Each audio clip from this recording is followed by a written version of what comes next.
Prayer. Lord, the God of righteousness and truth, grant to our Queen and her government, to members of the Legislative Assembly, and to all in positions of responsibility, the guidance of your Spirit. May they never lead the province wrongly through love of power, desire to please, or unworthy ideals, but laying aside all private interests and prejudices, keep in mind their responsibility to seek to improve the condition of all. Please be seated.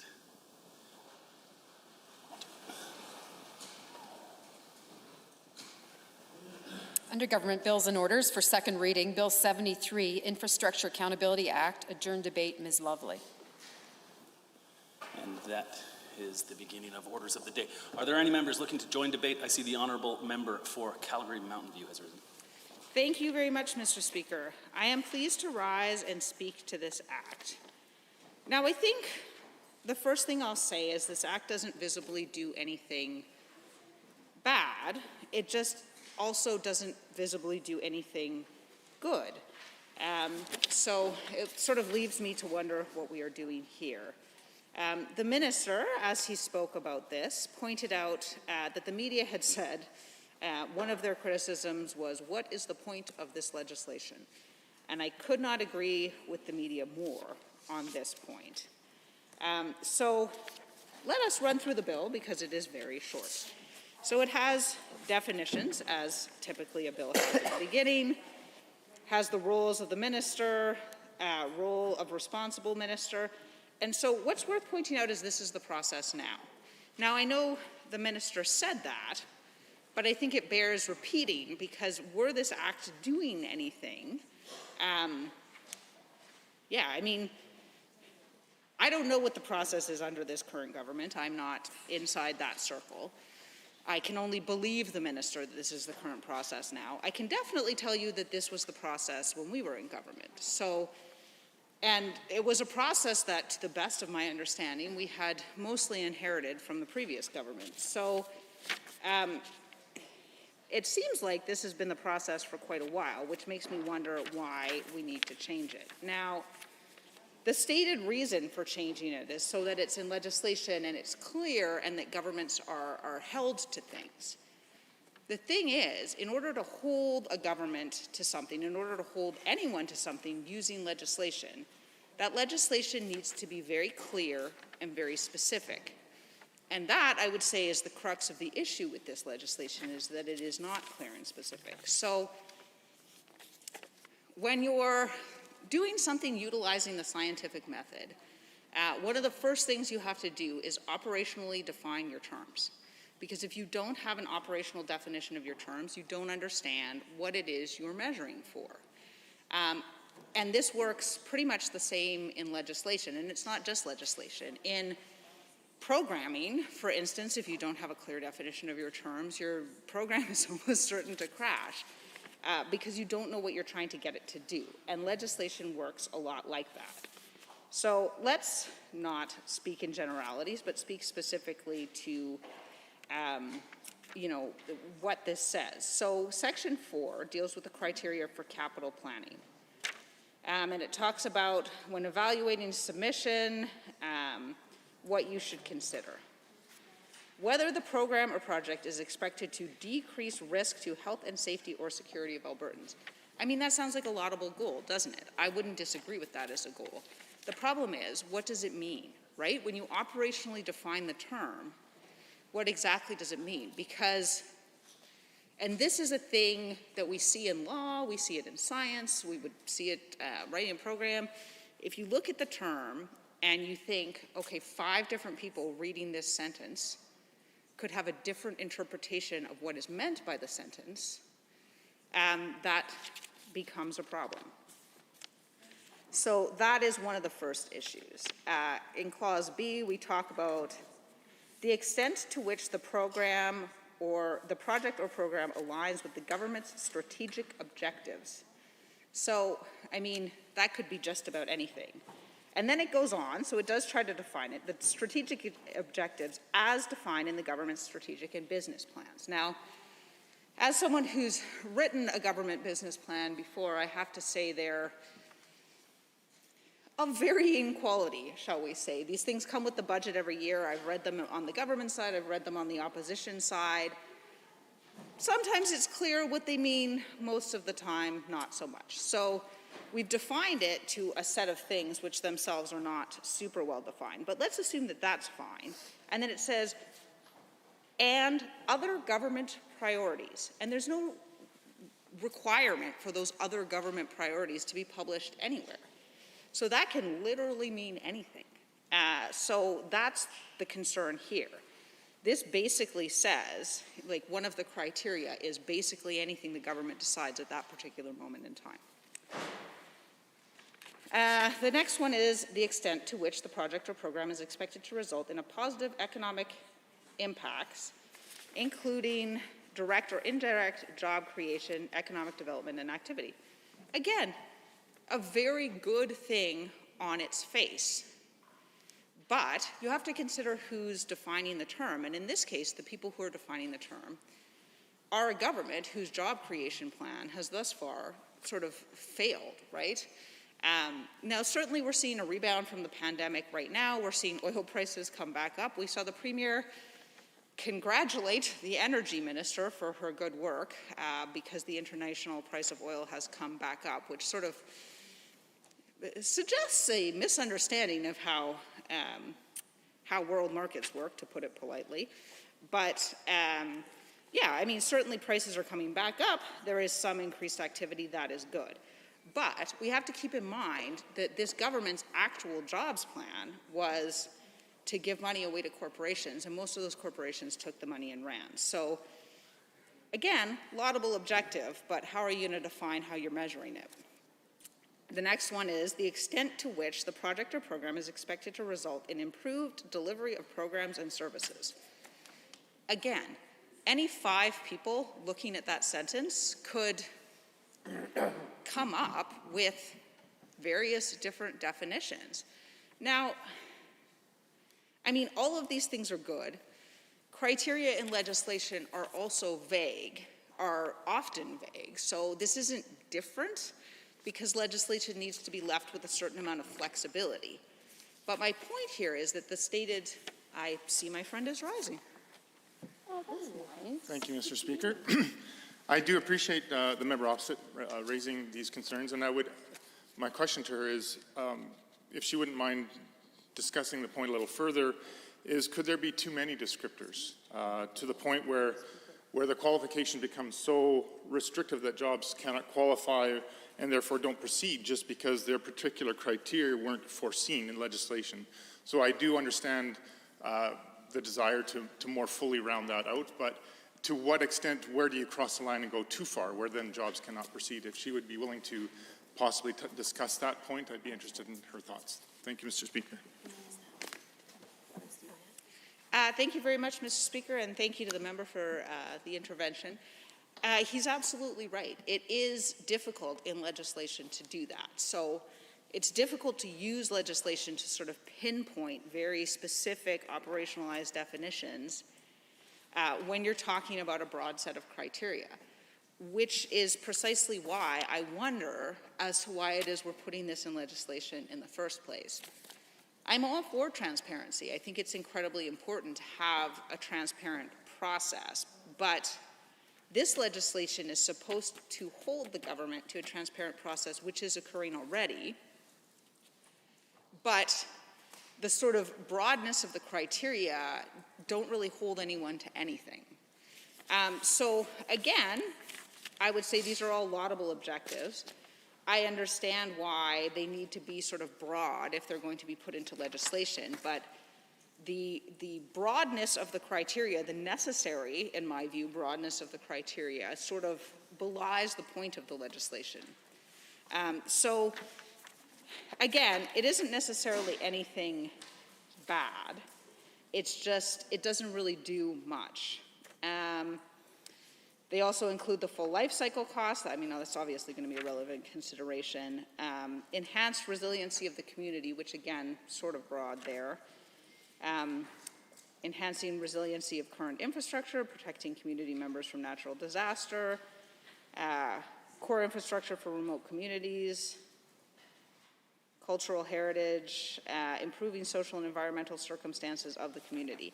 I mean, again, these are things that are all very good things. They're just all very broad things.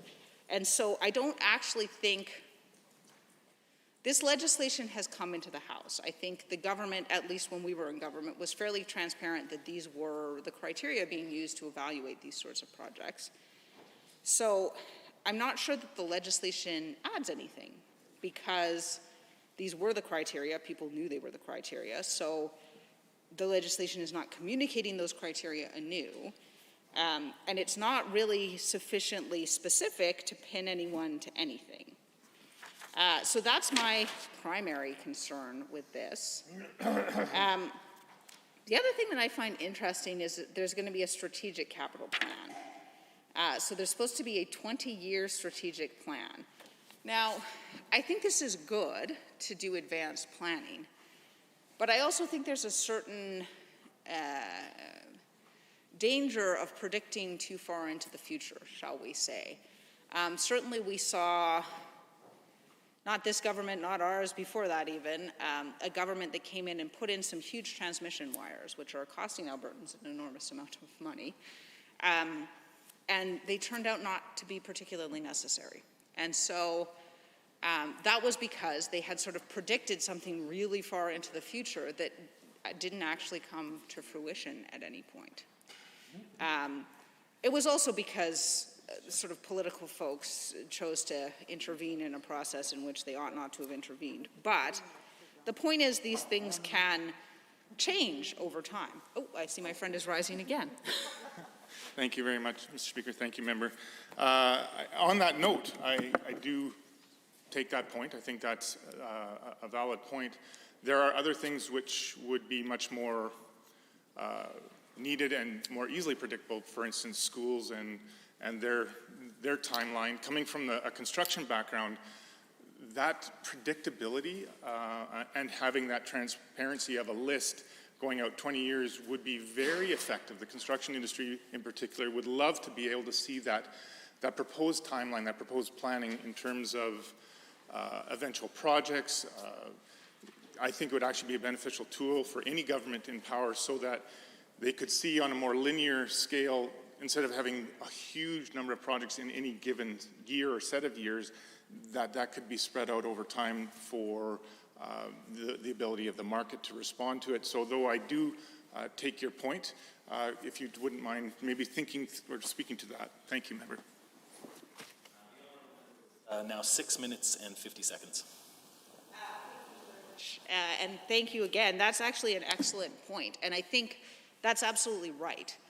It's useful for industry to be able to sort of see those things and plan and anticipate, because one of the interesting things I had learned while in government with respect to projects is that there's a lot of sort of pre-work that goes into things, right? You can't just decide to build something and have the government go in and build it, because they don't have the people. You have to hire the people and onboard the people and train the people, and there's a whole bunch of stuff. Now, I mean, obviously, the area in which I was most familiar with this was cannabis, because there was sort of some discussion of whether we wanted to retail things at government. The population of Alberta didn't want to do that, which turned out, I think, fairly well, because it actually would have been very, very challenging to get that spooled up in a government that didn't retail anything in the amount of time that we were provided by the federal government. So that's a really valid point. I think one of the concerns I have is that if we're doing planning 20 years out and we're putting these things out, if other people are sort of making their plans on this basis and then it changes, potentially, rather than sending no signal, we're now sending a bad signal, which I think is potentially even worse. I mean, certainly some will say, the market can respond as it responds, right? But those are people whose lives are impacted. So I always think it's better to do the best job we can. But you're right. I think this provision is possibly a mixed blessing. I feel like I could use a little bit more information on how to do that. So yeah, that's several comments. There's also this Deputy Minister Capital Committee that is outlined here. understand that that was a process that existed previously, although it's being codified here. But again, it's not particularly specific. It just suggests that the committee can determine its own rules. It suggests that the minister can appoint whoever they want to the committee. There's no particular requirement for anyone to be on it. So what I would say about this legislation is, in general, it is sort of outlining the things which are already in play, which is, I guess, fine. I just feel like at this moment in time, in this historical sort of context, when we're facing a bunch of stuff at once. We're recovering from a COVID-19 pandemic. We're seeing sort of the rise of oil prices for the first time in quite a while, which is going to provide a real opportunity, right? There's sort of more money coming into the province than there has been. And this may be the last of these cycles. This may be the last of these cycles. So, we could be working to use some of that capital flowing into the province to move to renewables so we could attract more capital that is looking for those projects. But instead, we're doing this. We have a healthcare system that's facing enormous strain. We have healthcare workers that may never recover from what they've been through as a result of this government's failure to act. And so that's a big concern. And it leads me to my last concern with this bill, which is to say that in this bill,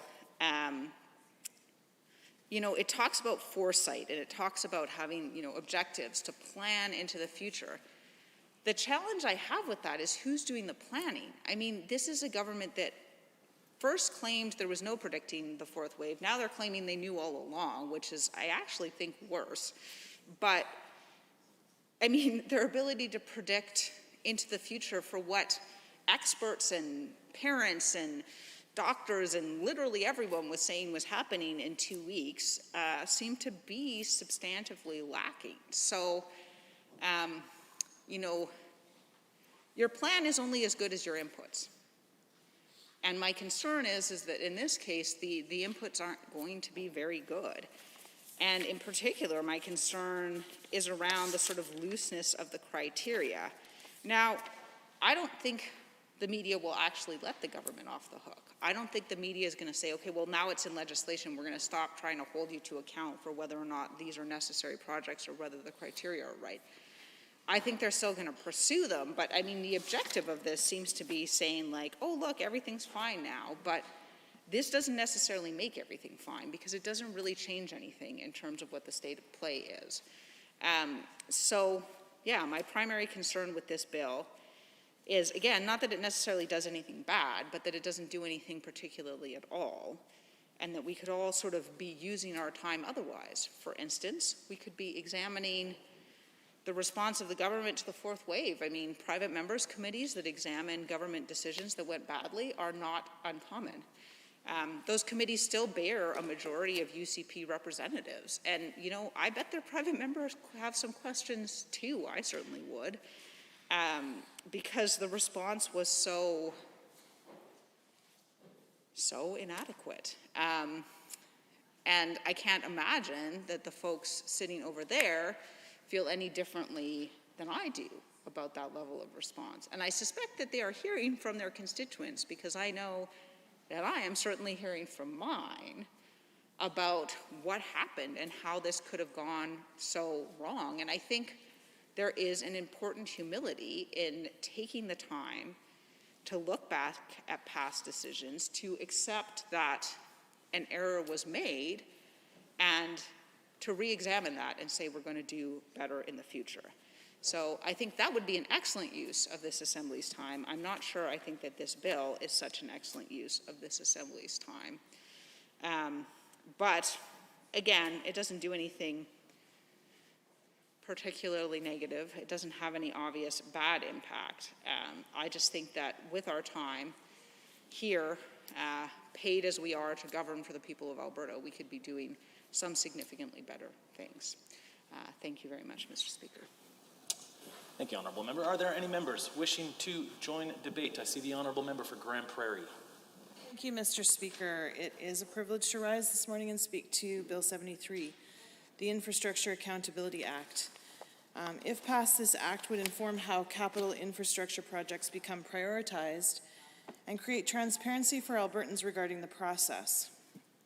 The process outlined, including the criteria for consideration, will provide long-term guidance to the government's infrastructure decisions and ensure that infrastructure projects are regulated according to long-term considerations and planning. I personally like this idea because one of the things that I have seen as a tendency in government, pretty much for any government, I think it's a natural tendency, is that your long-term strategic planning starts to closely align with your short-term election cycle. And I don't think it's an intention, I think it's just a reality that happens in governments. And so I like this bill and the intention behind it, because I like the idea of thinking through a long-term, a 20-year plan that would go through multiple administrations and hopefully elevate some of the considerations and the prioritizations of critical infrastructure. I was interested last night to sit in the House. I was actually planning to speak last night, but there were so many speakers to this bill that I didn't get an opportunity, which is fine.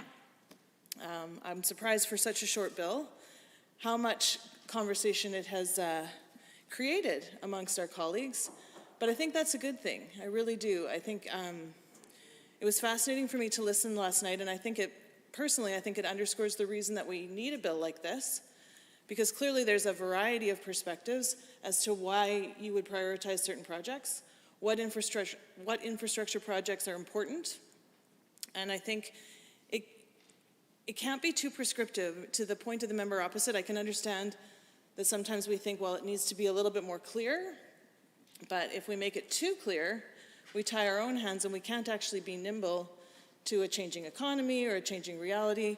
I wanted to take an opportunity actually to thank the minister for bringing this bill forward and actually to thank his department, because I had the opportunity multiple times through member policy committees and through different task force activities that I was involved in to meet with his department about this bill and about the plans for this bill. And I can tell you that there was a great deal of work done in the department, and I wanted to thank those people for their thoughtfulness, for their dedication and their efforts. I know that it's hard. I mean, clearly the amount of debate we've had on such a small bill indicates that, you know, there's a lot of opinion about it. There's a lot to consider when you're thinking about the billions of dollars that governments are spending and where they can go and where they're best going to serve the interests of the public. So I just wanted to take time to thank the department, and I see my colleague has risen to intervene already. Thank you. This is a topic that is of particular interest to me, but I do have a very specific background in construction, so that is the perspective I bring when we discuss this bill about that predictability, long-term planning for the private construction sector. But I would ask the member if she wouldn't mind sharing for her constituents what a bill like this could mean, where they could see when a hospital or a road or an interchange or something of that nature would come for them, if that would be how she thinks her constituents would respond to that, and that ability for them to see what the government is planning and hold their government to account actually for promises made or plans put in place. Thank you, Mr. Speaker. Well, thank you, and through you, Mr. Speaker, thank you to my colleague from Lethbridge East. Certainly, I'd be happy to comment. I can use the Grand Prairie Hospital as an example of an infrastructure project that, and I don't want to get into too many details, it's certainly before my time, but that probably didn't go the best and wasn't planned out as well as it could have been. And I think a bill like this would support a better process, would support a better return on investment to Albertans, to their tax dollars. I think that's a very relevant example in my riding. Another example that I can think of, when I was campaigning, I heard about two things night after night. I door knocked for over 6 months, and every night I would hear about the Grand Prairie Hospital, and I would hear about Highway 40, the twinning of Highway 40, how critical it was for safety, how critical it was for the future of our oil and gas industry in my neck of the woods, and quite frankly, how critical it was for our province, the economic health and vitality of our entire province. And I believe that a bill like this would give us a little bit more framework and context, even in the campaign phase, to talk about, well, there's some legislation that provides a framework provides guidance, regardless of which government gets in. It's a tool to help those in government decide and prioritize effectively on behalf of Albertans. And so I really appreciate the intention, and I think it's very relevant to constituents. Highway 40 as an example, my colleague from Grand Prairie Wapiti and I, before we were elected, we would talk a lot about not only the priority for our region, but in the event that we were elected, we wanted the priority for the province to be considered. I think another one of the pitfalls in government, and I've seen it firsthand, is that, you know, I'm a loudmouth when it comes to my constituents and what I think helps them. I want to advocate for my constituency, but I don't want to advocate for my constituency so loudly that a priority that would serve Albertans better is overlooked. I think that's a problem, and I think this bill helps to address that problem, helps us to sort through, any government to sort through what would be in the best interest of the province first, and then obviously considering each constituency second. And they don't always have to be mutually exclusive, but I appreciate the question because I think it really speaks to the heart and the intent of the bill. I can tell you in my short time as Municipal Affairs Minister, I had a lot of engagement with municipalities. I think there were 338 municipalities when I was sworn in, and I met with over 300 of them within, I think it was 3 weeks, 20 days, something like that. So there was a lot of engagement, a lot of crisscrossing the province, and what did we talk about? We talked about how are we going to spend infrastructure dollars. We talked about where are they going to go, and why does this bridge matter more than that guy's road, and why does this hospital need to go here, and why does this, you know, this town or city need schools more than this one. It was a conversation at every town hall, at every meeting, and I appreciated it. I mean, that's, I believe, one of the first and foremost priorities of a local elected representative is to prioritize their budgets and to be accountable to their citizens. And so, you know, it's a big topic, and I appreciate that this is not as prescriptive as maybe some members opposite would like, but I also believe that it has to be nimble to give those elected leaders some ability to adapt to contextual changes in the environment, in the landscape. We certainly had that conversation multiple times when I was in the ministry. I will tell you that, and they will tell you, that pretty much everywhere I went, I had this line that started to become famous, and it was just something I've always said in business, but I certainly said it to municipalities everywhere I went, and that was that revenue, in my experience, covers a multitude of sins. When times are good, right, you don't have to worry as much because there's lots of money to go around, and you can do lots of things in your business and maybe as a government. When times are tougher, it's not the same, and the value, the benefit of that is that when the revenue dries up, all those problems show up, and it gives you an opportunity to correct course. I would argue that this is a time, as we look at economic indicators, and we look at Alberta leading in GDP, and Alberta poised to lead, I would argue, for the next decade and hopefully longer, Mr. Speaker. I hope that Alberta will lead all of North America and, quite frankly, the world. But as we're poised to boom again, I think now more than ever, that makes this legislation more critical because it's easy to govern with lots of money. But it's also easy to be very wasteful with that money. Not that I'm saying anybody intentionally was, but that's the point. This brings you back to a plumb line. This brings you back to a process and a framework to vet your decision making and to prioritize what would really be in the best interest of Albertans. I see the minister smiling at me through his mask. So I'll just hit a few points here. I think the key thing is transparency and accountability. I think it's a credible practice for any government to aspire to those goals. I believe that Bill 73 will help to ensure that both of those standards are upheld, regardless of who is governing. And again, it's a framework to provide a clear process and forward-thinking strategic investment in economic decisions that are in the best interests of all Albertans. I thought I was getting an intervention. Oh, I am getting an intervention. I see the member opposite. Thank you very much. And I actually agree with the member on a number of points she's made. I think many of them have been very good, particularly with the point that revenue covers a multitude of sins, having come into government immediately after revenues sort of plummeted through the floor. Yeah, I mean, I agree that this is sort of a laudable objective. I guess what I would ask the member opposite in this case is, so one of the bases on which this is supposed to be prioritized is on the basis of what's in the strategic and business plan or other government priorities. And so I would ask the member what she thinks stops any government from simply saying, doing whatever they want, and then saying, oh, the other government priorities are X, Y, and Z. Well, thank you, Mr. Speaker, and through you, thank you to the member opposite. I appreciate the question. I actually thought about that a lot, especially as I was listening last evening to debate in this House, and I think it's a very good point. I'm amazed. What time is it? 9:30, and we've had multiple comments back and forth about what great points the opposite side is making, Mr. Speaker. I think we're having a very good morning in the Assembly today. So I'll take that for a Wednesday morning at 9:30. But it is a good point. And I would argue that I believe the election cycle itself is the accountability measure there. And what I will say about that is that with respect to this legislation in particular, it's my understanding that this was a platform commitment that we made. And I think it's imperative, it's incumbent on any government that is elected that has the pleasure to serve in the position of government, that you keep your commitments from your platform to the best of your ability. Obviously, there's a lot of challenge, and I see another intervention. Wow, I'm popular this morning, Mr. Speaker.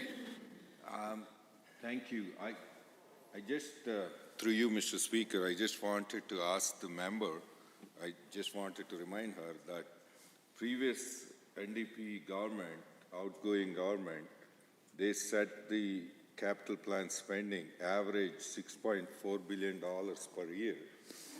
UCP, on our campaign platform, we actually committed we'll spend at a minimum that level. And you, as a municipal affairs minister, I remember you advocating accelerating capital maintenance renewal during the pandemic because you wanted to get people working through that downturn. If you want to remind the member opposite that our government, in fact, kept that promise and, in fact, added more money to the capital plan during the economic downturn. If you want to talk about that, how we created jobs and kept people working. 7 minutes. Thank you, Mr. Speaker. 6:47.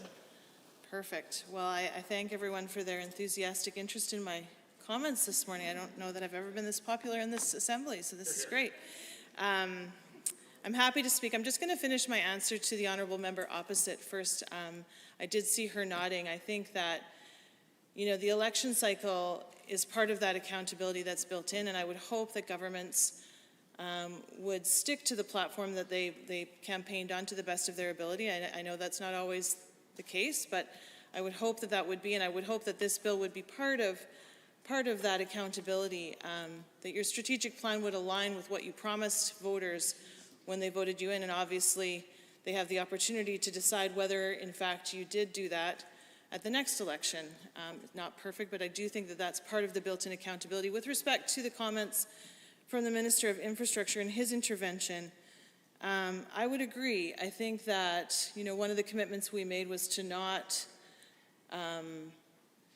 be reactive with respect to infrastructure. And in fact, we did, I guess we'll thank them for setting that example, and we did build on their infrastructure plan when we got into government. But I would also say that one of the things I talked about earlier with respect to the criteria, there's 6 defined criteria in this piece of legislation. But again, I'll make the comment that it has to provide some flexibility. There has to be some ability to adjust course given the contextual changes, and obviously in this administration we've had a couple of significant events that have happened, a world oil crash unlike anything I've seen in my lifetime, and a pandemic, which I also have not experienced until this last couple of years. And so that really changes the game. And when you talk about my short time in municipal affairs, like I said at the beginning of my speech, I did spend a lot of time looking at infrastructure budgets and looking at applications for funding and pulling funding forward partly because of the context, but the reality that we're dealing with, the stimulus that we needed to apply to the situation to assist Albertans, to create jobs, and to keep people going through the pandemic, it was really critical. And that's why I like the flexibility. Even though there's a framework here, I like the flexibility in this bill that allows a government to adjust course and pivot as needed. And I would argue that it is important to look at the overall context, and that's, I think, what the minister has tried to do, and certainly his department. And we asked this question, right? We asked this question of them multiple times in engagements, and one of the things that they talked about was all of the data that have gone into the criteria that were established in this bill. Data around demographics, data around movement across the province, growth metrics for certain municipalities or certain regions. There was a lot of information that was considered and continues to be reviewed that will go into the decision-making for these capital plans. I also wanted to talk for a minute about the Capital Committee. I think that's another layer of governance, another check and balance, if you will, to oversee and advise on the capital plan. I think to have a strategic plan and then overlay a 20-year capital plan really gives anyone in that position an aspirational view. You know, you look at the macro before you go into the micro of each project, and I think that's really important. I think I've hit most of my points. It's a very interesting experience to have interventions in the middle of your speech. It's a little bit different, but I'm enjoying it this morning. So overall, I'm very pleased to support Bill 73. I'm very grateful that once again we are keeping a platform commitment, and I want to thank the minister and his department for their work on that. I also just wanted to touch on one other thing. I think it came up last night that, you know, who did we talk to, or what did we look at? This Accountability Act is a response to feedback and input from Albertans.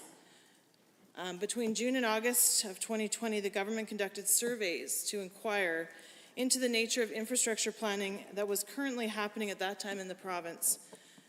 The surveys received over 3,000 submissions, including 56 written submissions. These submissions included input from multiple sectors, including energy and healthcare, school boards, municipalities, construction community, and community and rec sectors as well. And overall, there was widespread support for the idea behind this bill and also for the criteria that were delineated in the bill. So I just again want to thank those that were involved. I know firsthand that it's a lot of work to consult so broadly, and I think, you know, going forward, we want to tool up Alberta to be the very best. We want to maximize the Alberta advantage, and I think this bill is one way that we can do that, to provide any future government, hopefully it'll be us, but we'll see, the necessary tools to serve Albertans the very best, to invest the wisest, and to be the best stewards of the resources that we're given, including the financial resources. And I'll go back to that revenue covering a multitude of sins. I think the good news, I said this a lot as minister as well, is inherent in challenge is opportunity. And in the challenge of these days, there's an opportunity for leaders to emerge.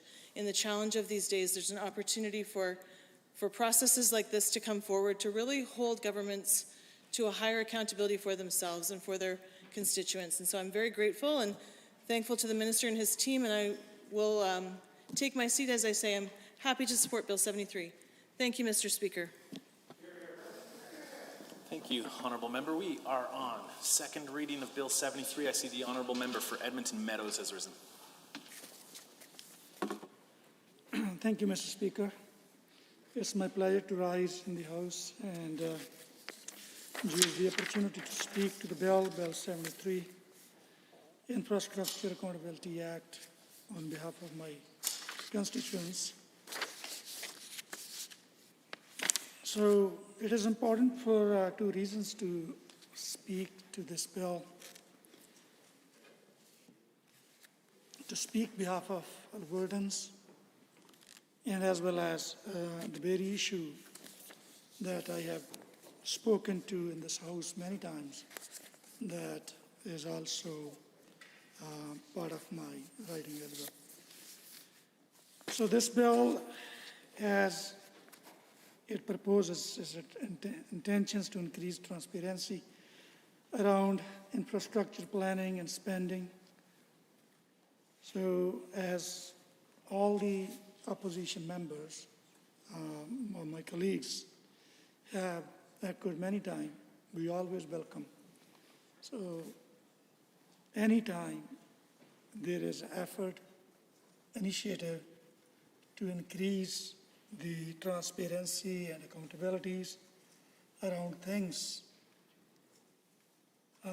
that we debate and we discuss on behalf of the Albertans or the people that they put their interest in us to serve their best interest. So many of the members already highlighted a number of those issues. I'm just finding a little bit, struggle like where to start with it when we're looking at this bill, reading the keyword transparency around the infrastructure planning that this bill intends to bring in, and the government pattern and the decision-making in the last 2.5 years since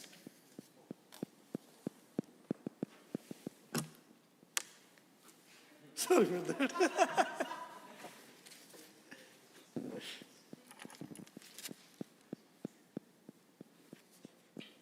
So transparency is good on anything, in any sector, or every department. So we have seen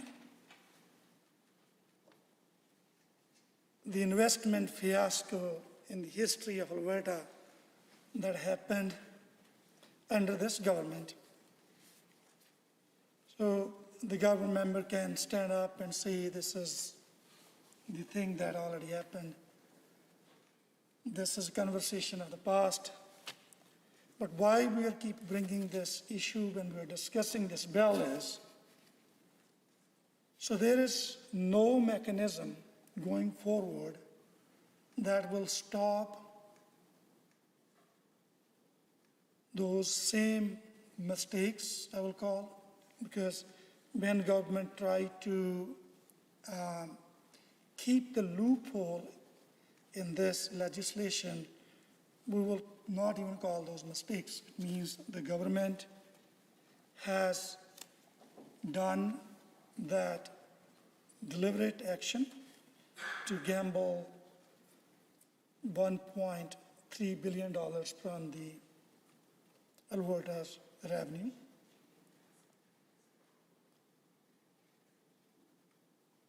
So it was their basically ideological move that they didn't do any assessment reporting. They did not try to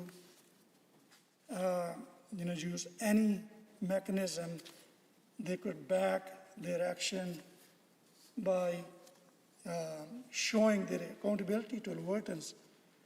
I don't want to use any unparliamentary words, so I'm struggling very carefully. So which word I should use around that topic. But what we are saying, number of those issues, this bill has, come up with tons of broad, vague terms, but not specifically addressing any issue that has been controversial in the past. Even not only that, as this bill is saying that this is kind of modeling of the legislation that in Ontario, and it is not even following that criteria. In Ontario, one of the key criteria to evaluate potential projects is alignment with the municipal capital plans. So why I said it seems the government hasn't learned anything from their past mistakes. It wasn't long ago when this UCP government canceled the city charters in this province, and that halted the key projects in the two major cities. And that was widely criticized, not only by the municipal governments, but also by Albertans. So when we are moving towards addressing the issue of transparency in capital planning, it was naturally expected that government will try to address some of those issues around those big controversial actions. And we don't see that in this. And not only that, the P3 projects we have discussed many times in this House, and we have brought forward the evidence, statements, and decisions of not only the past PC governments of this province, but also the information from the governments or experts from the other jurisdictions like Saskatchewan, Manitoba, and I believe from New Brunswick. How the P3 projects has wasted, I will call, the public dollars with high cost, with very low quality projects. And a number of those projects in Saskatchewan, as the government said, they increased the cost 4 times. And they're still struggling with deteriorated building structures and a number of those issues. And to repair, the cost of those projects are enormously, unexpectedly high in costing the citizens of those provinces. So that was the decision. Based on those experiences, the decision made by the previous UCP government in 2014 that the government will not go ahead with any P3 projects on some certain public sector projects. The findings are there. It's in public domain. They were brought into the attention of this government by the opposition members on many different occasions. And I've seen the government has not learned any lesson, even on those, the 4 new schools the government has announced. So one of those in my riding, that the constituents of my riding in Minton Meadows has been actually advocating for that school for many years. And I stood up in this House many times to advocate for that school. Now has gone as a P3 project. The P3 project, the widely opposed in my riding in Edmonton Meadows. We wanted to see the legislation that would build accountability and transparencies on those decision makings. I would like to, I'll be happy to learn if any of the government members wanted to shed any light on this, how this bill will prevent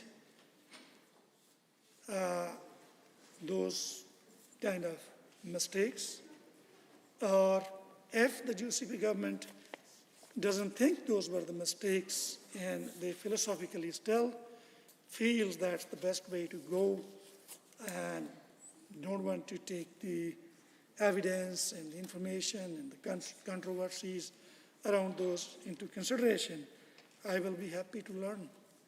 So how this piece of legislation will increase the transparency around those issues and those decision makings. So I haven't seen that it will help anyway on those such criteria are not affected by this legislation.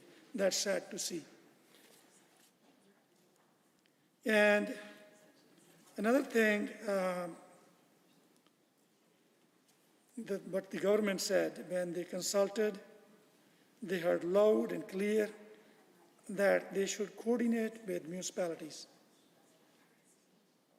So that was the key criteria in the legislation in Ontario, and that is what the government claimed they have heard from the stakeholders or the Albertans they have consulted with.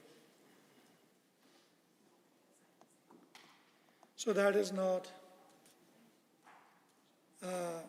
included in this piece of legislation we are discussing here. So I will be happy to learn why government decided to ignore those voices they heard from Albertans. So what was the meaning of those consultations? And if the government have heard from Albertans, so why they did not address that concern in this piece of legislation? So this does not have a cooperation clause with municipalities. So this seems totally after. Yes, go ahead.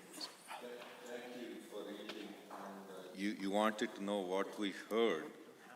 Yeah. What we heard is through that 3,200 surveys, the responses we got from public engagement, we learned that many people are not even aware of this capital planning process. Unfortunately, that's the truth. So now, that's why overwhelmingly, the awareness is very important for them. That's what they asked us. So 72% of the respondents noted that the legislated framework is needed to provide more transparency and increase government's accountability for how capital plan decisions are made. And there were some questions about procurement that's outside of the scope of this bill, but I can address that when I get the chance. But I just wanted to put that in context, what we heard. And that information is available publicly, I can share with you.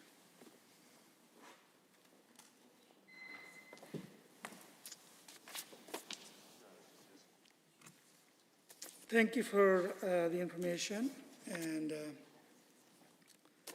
I appreciate that. So the question or the information still did not really address the concerns and the questions I raised through my speech. So why this bill is not addressing the issues that has arises in the past? So transparency is good. That's what we have been saying since April 2019. The day the government rolled back taxes on large corporations, and government said it will create jobs. And the day the government sped up on rolling back the taxes in 2 years instead of 4 years, as their previous plan. And we asked in this House for their transparencies and accountabilities, and if they could really back up any data, any information to support their move.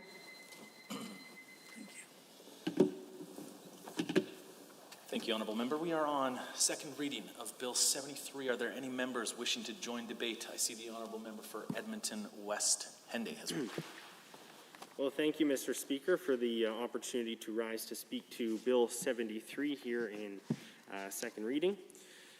It is interesting, and I appreciate the debate that we've heard so far. And the speaker before me, the member from Edmonton Meadows, touched on a few things that I had planned to speak to, so I appreciate hearing his comments. But it's interesting, this bill before us, as we've heard so far, is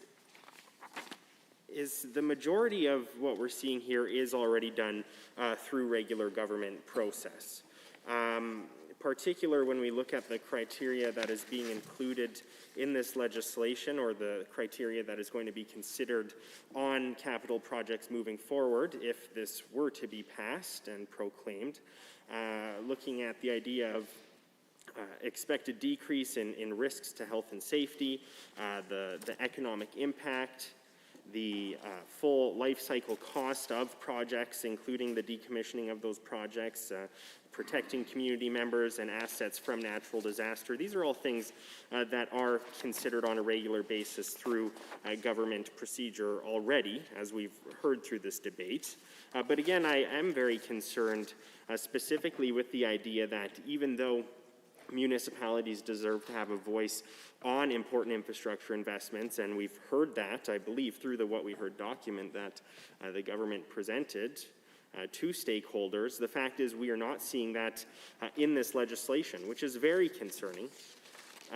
One, obviously, this government and all provincial governments should be doing everything they can to work with their municipal counterparts across the province, and not only because we need to look at these projects across the board and make sure that they make sense for the future of our province and these municipalities, and that there aren't potentially unneeded overlap in certain projects, that a municipality might be considering building something that actually the provincial government's already considering.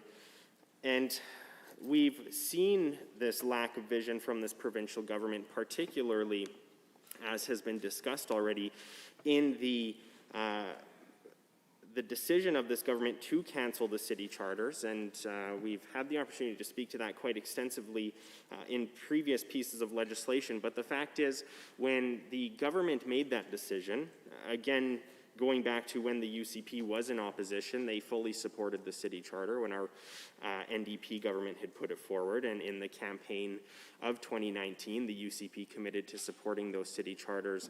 But when they became government, they went back on those decisions. And I remember quite clearly the mayor of Edmonton already pretty much boarding a plane to take a business trip to work on bringing more investment to Edmonton, actually had to cancel those business plans because he had to come back to the city to explain, or to hear, I guess, and find out why this UCP government made that decision. And in those conversations that we saw through the media, the mayor was quite clear that he had he was not told ahead of time that this was going to happen. And much the same situation in Calgary with our mayor at that time.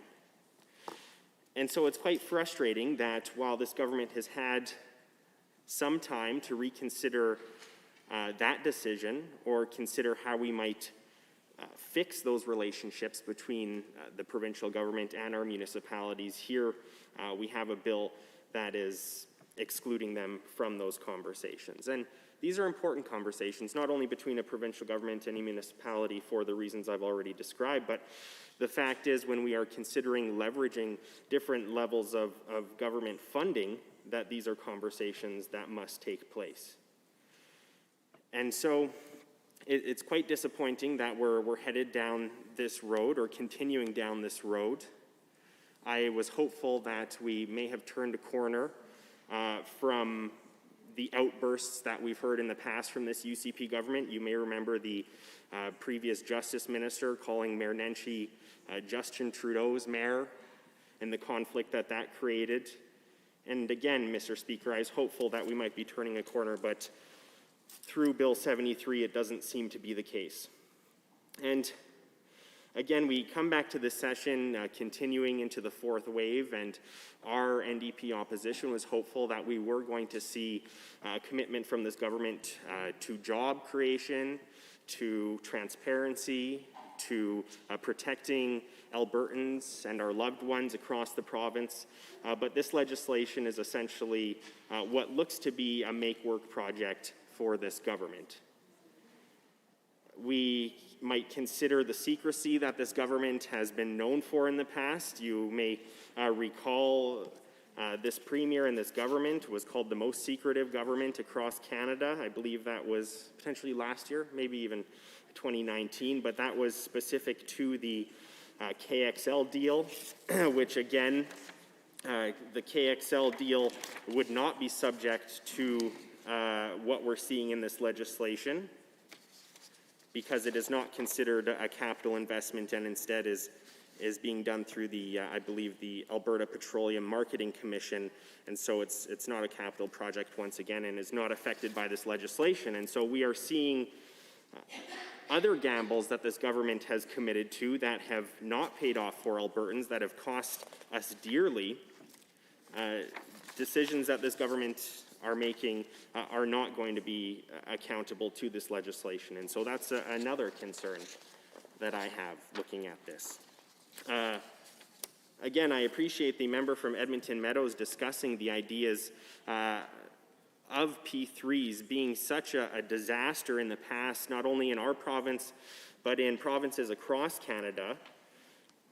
You can look to Ontario's Auditor General in 2014, reviewing the 74 P3 projects that they had been working on, and that Auditor General at the time concluded that they cost the province $8 billion more if they would have been procured publicly. The same thing happened in Nova Scotia, I believe, in 2014, from their Auditor General coming forward and saying that these projects cost more. And we've also seen through, I believe, some of the projects that have even happened in Alberta, anecdotally, I suppose, but stories of teachers and facility staff that have worked in those schools talking about how it's nearly impossible in some instances to get those companies to come back and fix things, whether it's boilers or whether it's wrong-sized doors or whatever it might be.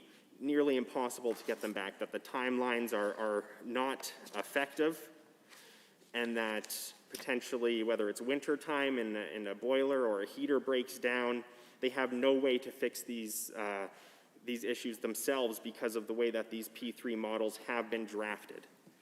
And so, again, when we consider the criteria that this government is putting forward, including the expected full life cycle cost of a project, I don't think that this infrastructure minister's decision to move forward with P3s is meeting that criteria that this government is even putting forward in this legislation. We can look back to 2014 under the progressive conservative government here in Alberta, and at the time, that infrastructure minister's decision, I believe it was Minister Wayne Drysdale, to go back after years of considerations and commitments to building several schools throughout the province, and at the time they were scheduled to be P3s, they came back and made the decision to not go forward with those projects because it was going to cost Albertan taxpayers so much more compared to if it was done publicly. And so again, when we look at the secrecy that this government has become so well known for and the lack of transparency, the P3 models, specifically in education, I would say, and potentially in healthcare, it continues down this path because it's a way for this government to keep these capital debts off the books. And so on one hand, we're talking about this government wanting to be more accountable and having 4-year and 20-year plans, but on the other hand, this government is trying to push off these capital investments and capital costs onto further years and potentially other governments into the future. And so it's incredibly disappointing. when I consider the decision of this government to cancel those city charters, it has been absolutely devastating across the province, to municipalities across the province. But when I think about in Edmonton and in my community of Edmonton West Henday, we've went from talking about a rec center, a world-class rec center, and I doubt that has changed, Mr. Speaker. But as the conversation has progressed and as this provincial government has come back and said, we're canceling the city charters, you're going to be getting, hundreds of millions less in MSI funding over the next several years.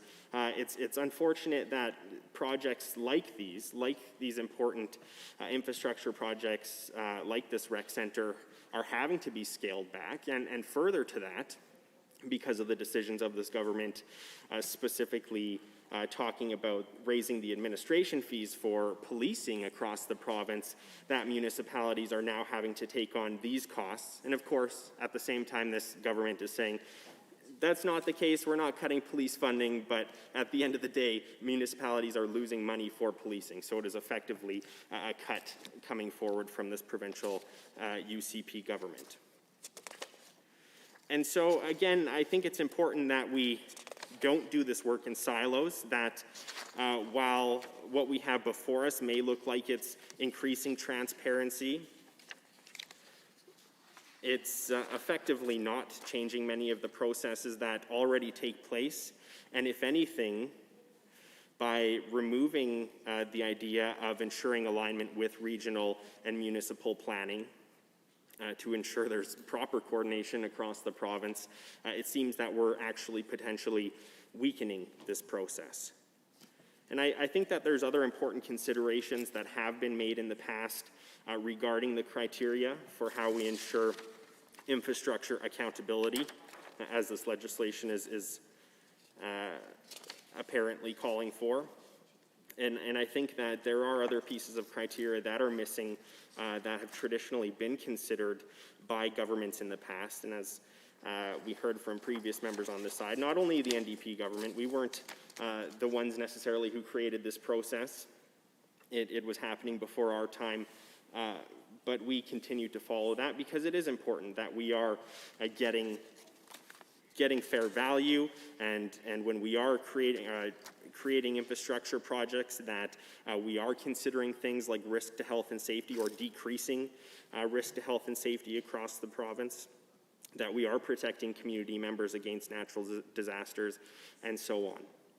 But unfortunately, we aren't necessarily seeing that happening through this legislation. And so we have heard to some extent about the What We Heard document. I would be interested to hear from the UCP government or from the minister that has put this legislation forward, why we aren't including things like ensuring municipalities have had their say on these important issues, why we aren't considering the fact that we need to leverage money from 3 levels of government, why that is not explicitly stated in this legislation. And we've heard from members, excuse me, that we shouldn't make this too prescriptive, and I completely agree.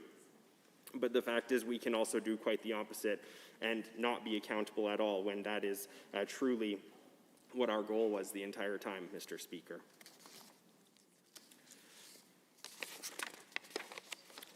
And so with that,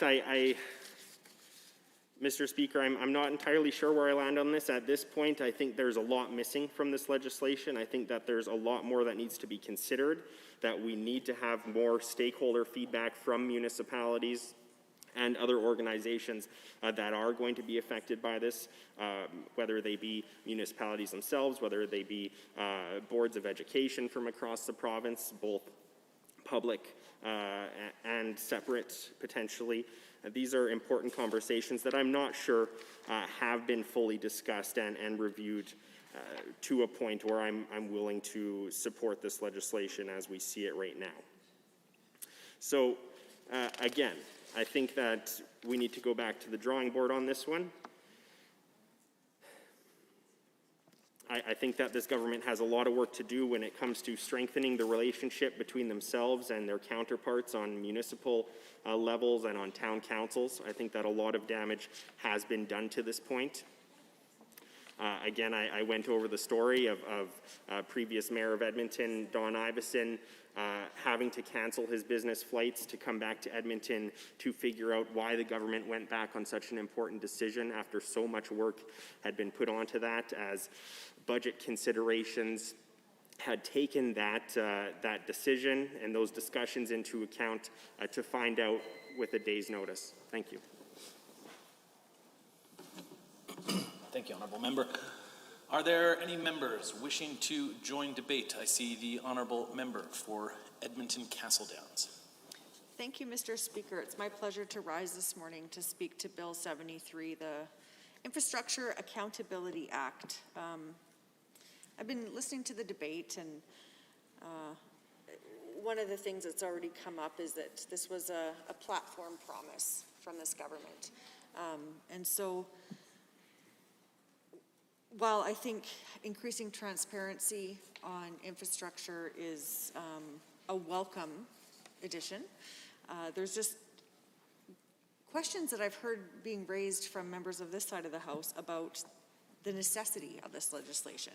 And it's something that's already been occurring, and so I just question why, out of all of the things that this government talked about in their campaign platform, this is brought forward now. One of the key platform promises that this government made was jobs. And prior to the pandemic, Mr. Speaker, this government lost an incredible amount of jobs, 50,000. In the pandemic, I can't even articulate how much damage has been done because of the lack of planning to help Albertans maintain their livelihoods. While we're in this place in the world where we are in the middle of a global pandemic, the priority of their platform was to bring forward Bill 73, Infrastructure Accountability Act. And we've heard questions brought up in the House about the relevance of this, considering that it's something that already exists. It's something that's already outlined. It's confusing, Mr. Speaker. So one of the things that, this government talked about when they introduced this piece of legislation is that it's modeled on Ontario's legislation. So one of the things in Ontario is that one of the key criteria to evaluate potential projects is alignment with municipal capital plans. What we're hearing over and over from municipalities is that they weren't consulted with this piece of legislation. So I question why that part of the Ontario legislation was removed in this piece of legislation here. Why is this government continuously putting forward legislation without consultation? It doesn't make sense to me. We have other elected officials in other parts of this province that really should have a say in what's happening in their municipalities. They're the experts in what's going on in their communities. And the fact that this government didn't consult with them is concerning.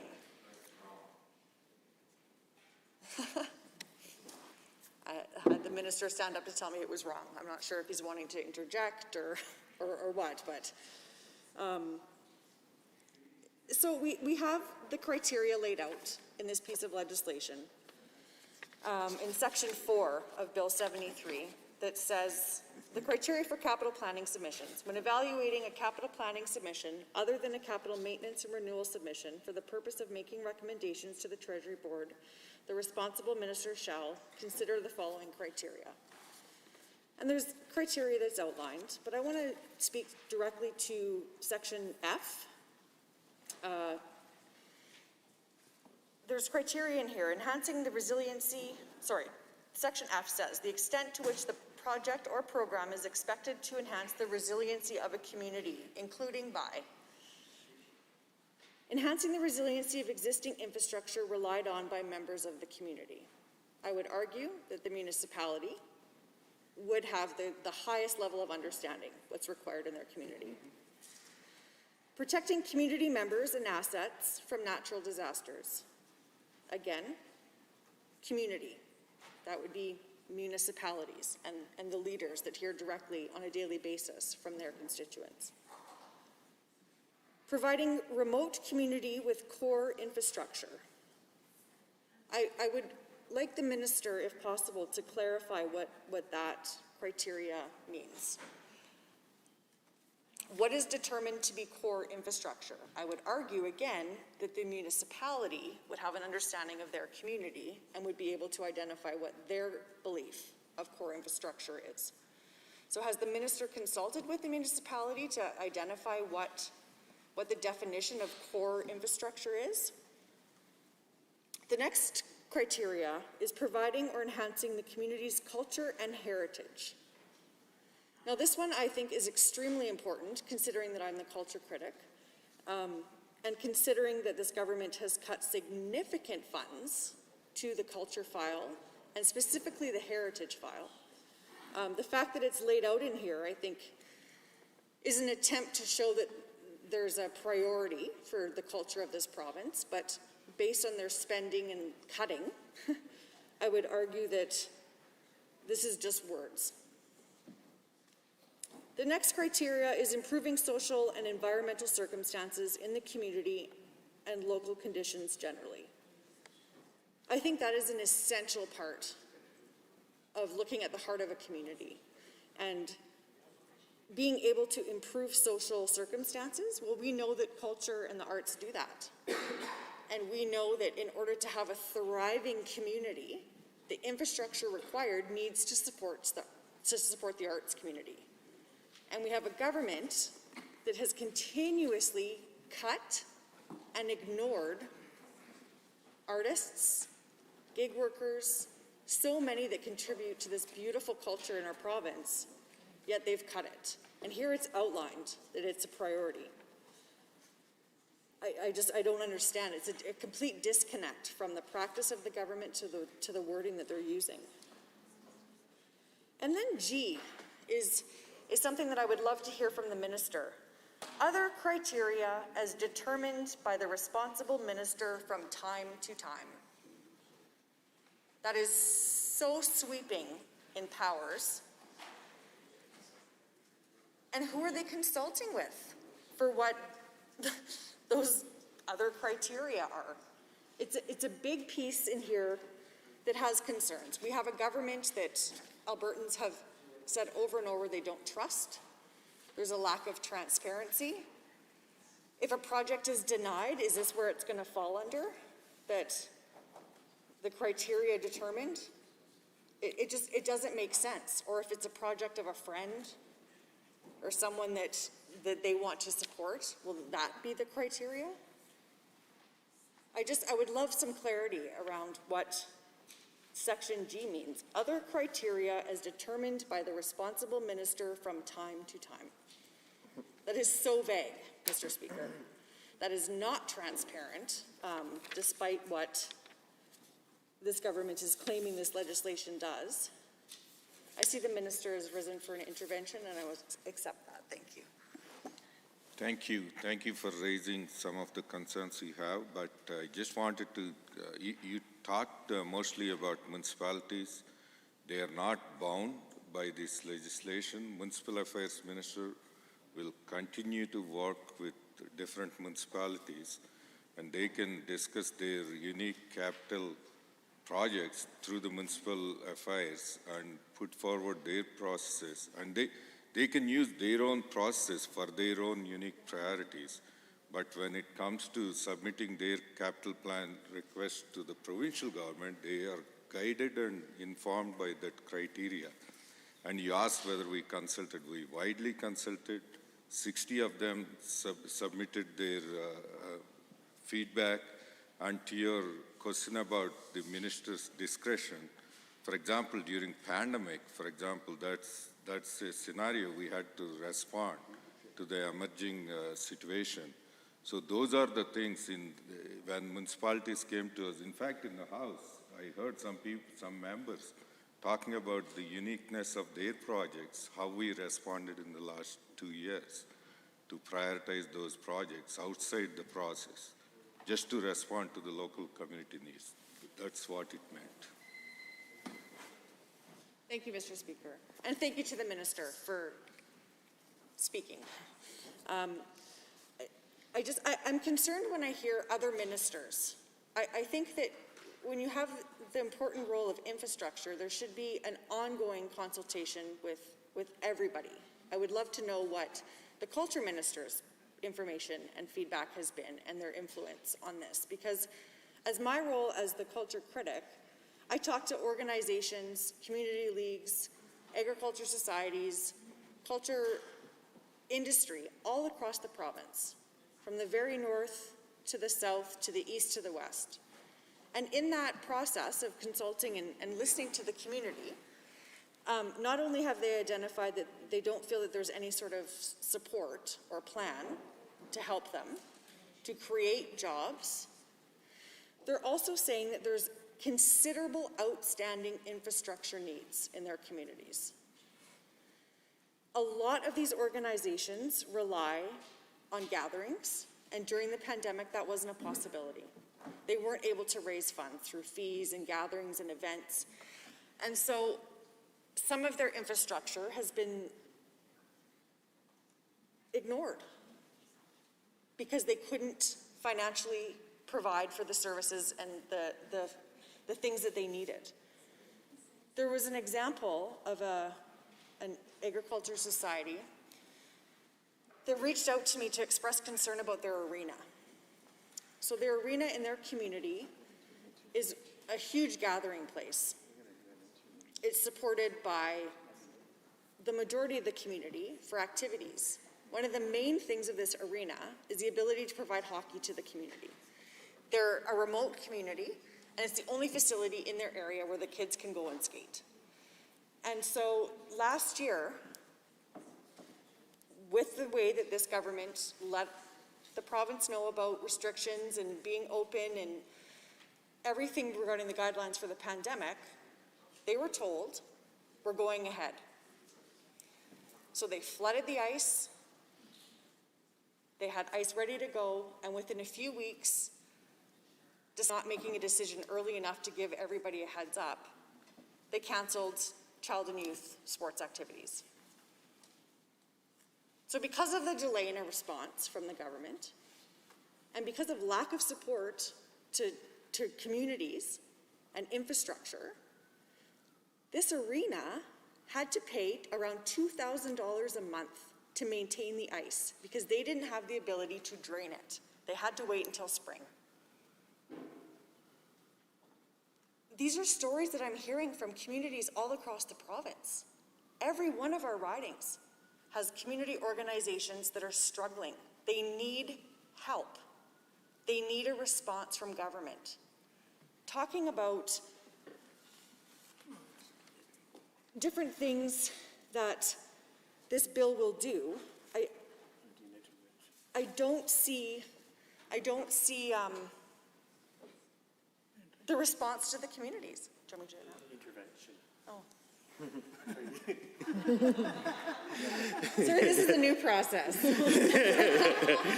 Yeah, this is not that other kind of intervention where you sweep in.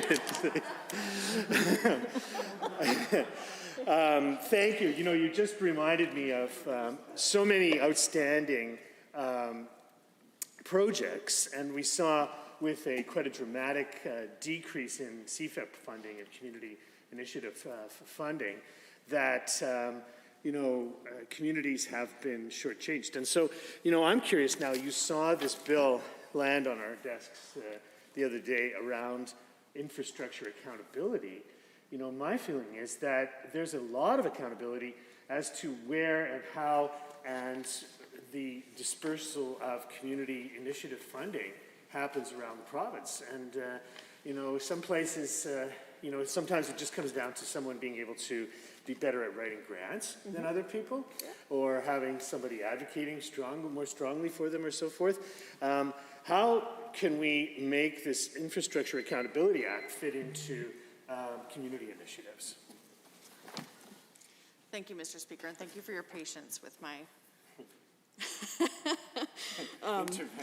interventions. Thank you. I'll allow the member to speak. Thank you for allowing me to interject. I'll quickly use this opportunity to actually discuss the concern in addition to what the member from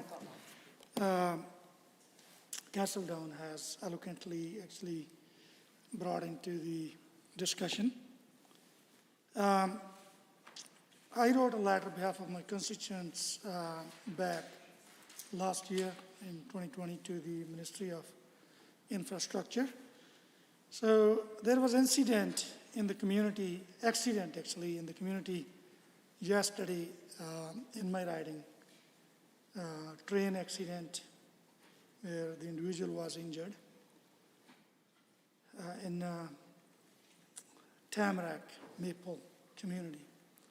So that newly developed community is surrounded by two secondary freeways, White Mud and Anthony Hyundai, has only single access.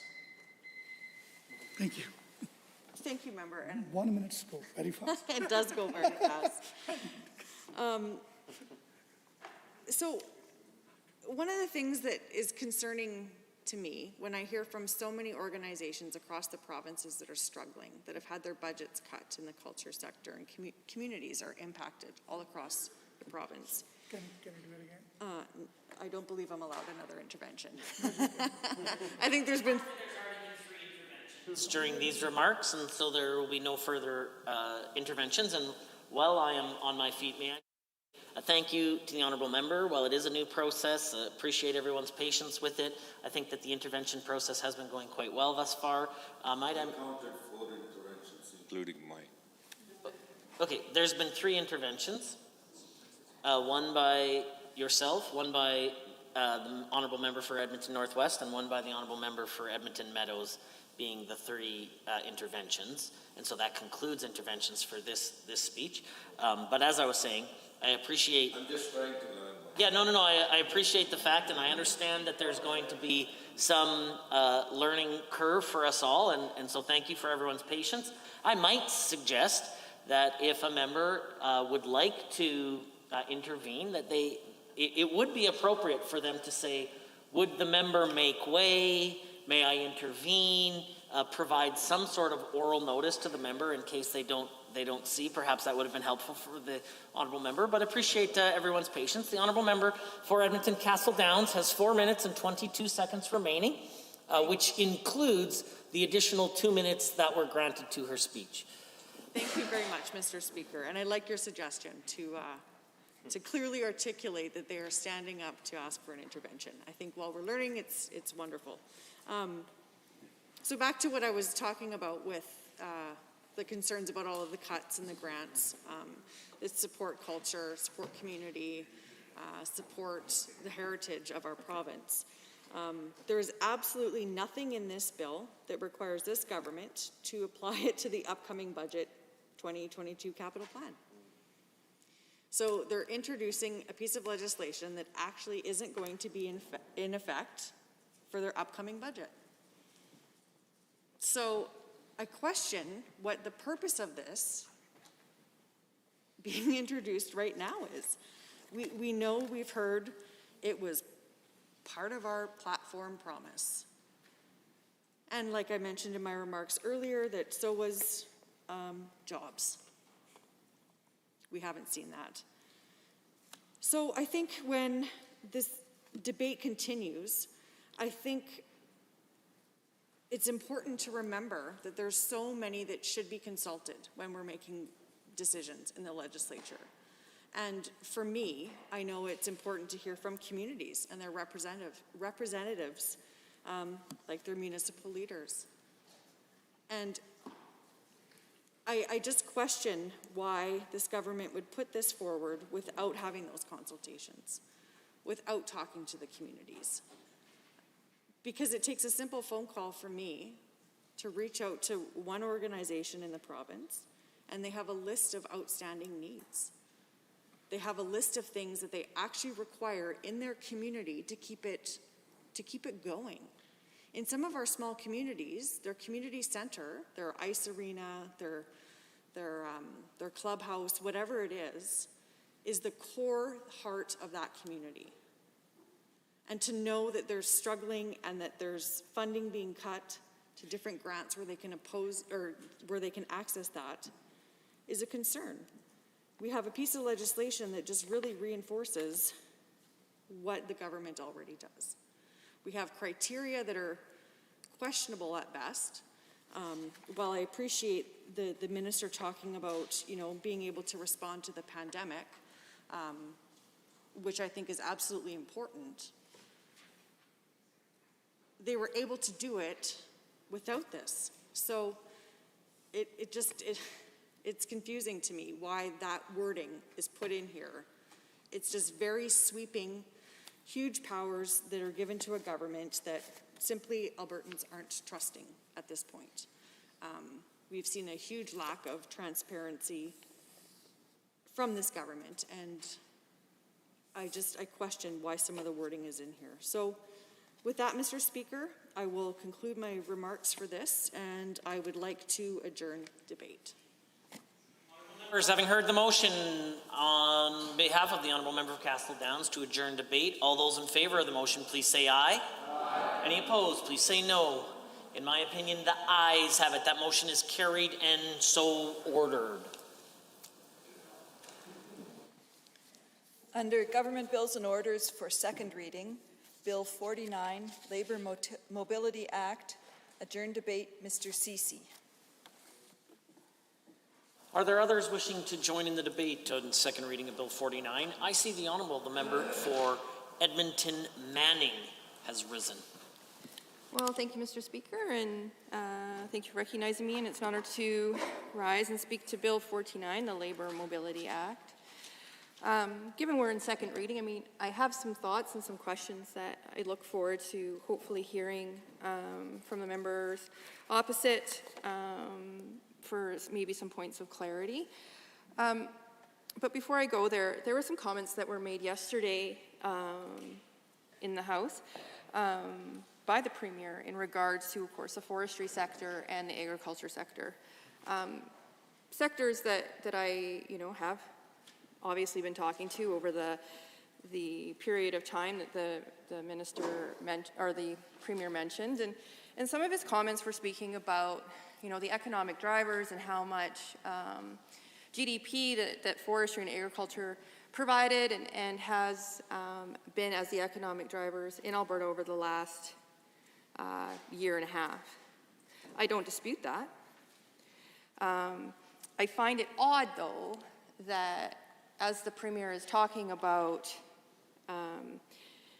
the economy and the need for this act and all the great success stories that he has, that he would focus on forestry and agriculture at a time when commodity prices were through the roof because of COVID-19, because people were buying lumber and building houses and decks and doing all the home renovation projects that they'd all been putting off because everybody was at home, and that people were also at a place where food was top of mind because, of course, everybody was at home.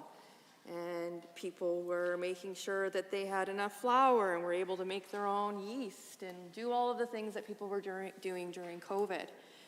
And so to hear the Premier celebrating, look at this great economic thing that we did, and it's all because of the government policy, and it's all of the changes that we've done over the last, since we've been elected and all the things, that is not the case.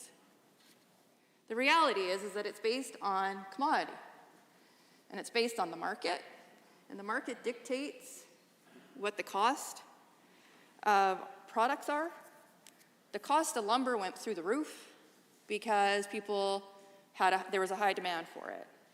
That wasn't a government policy that made that happen. That was the demand of the market.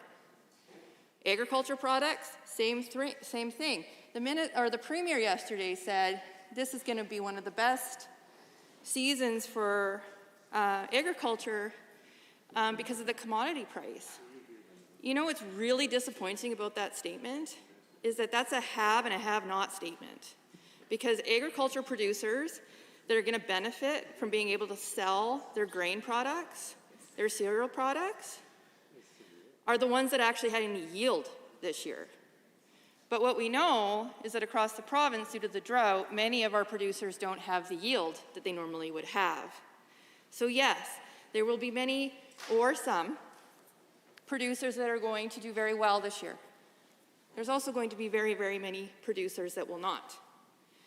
And so to hear a premier giving kudos to the Minister of Agriculture and Forestry, saying, look at the investment and all the things that are happening, is a very false narrative.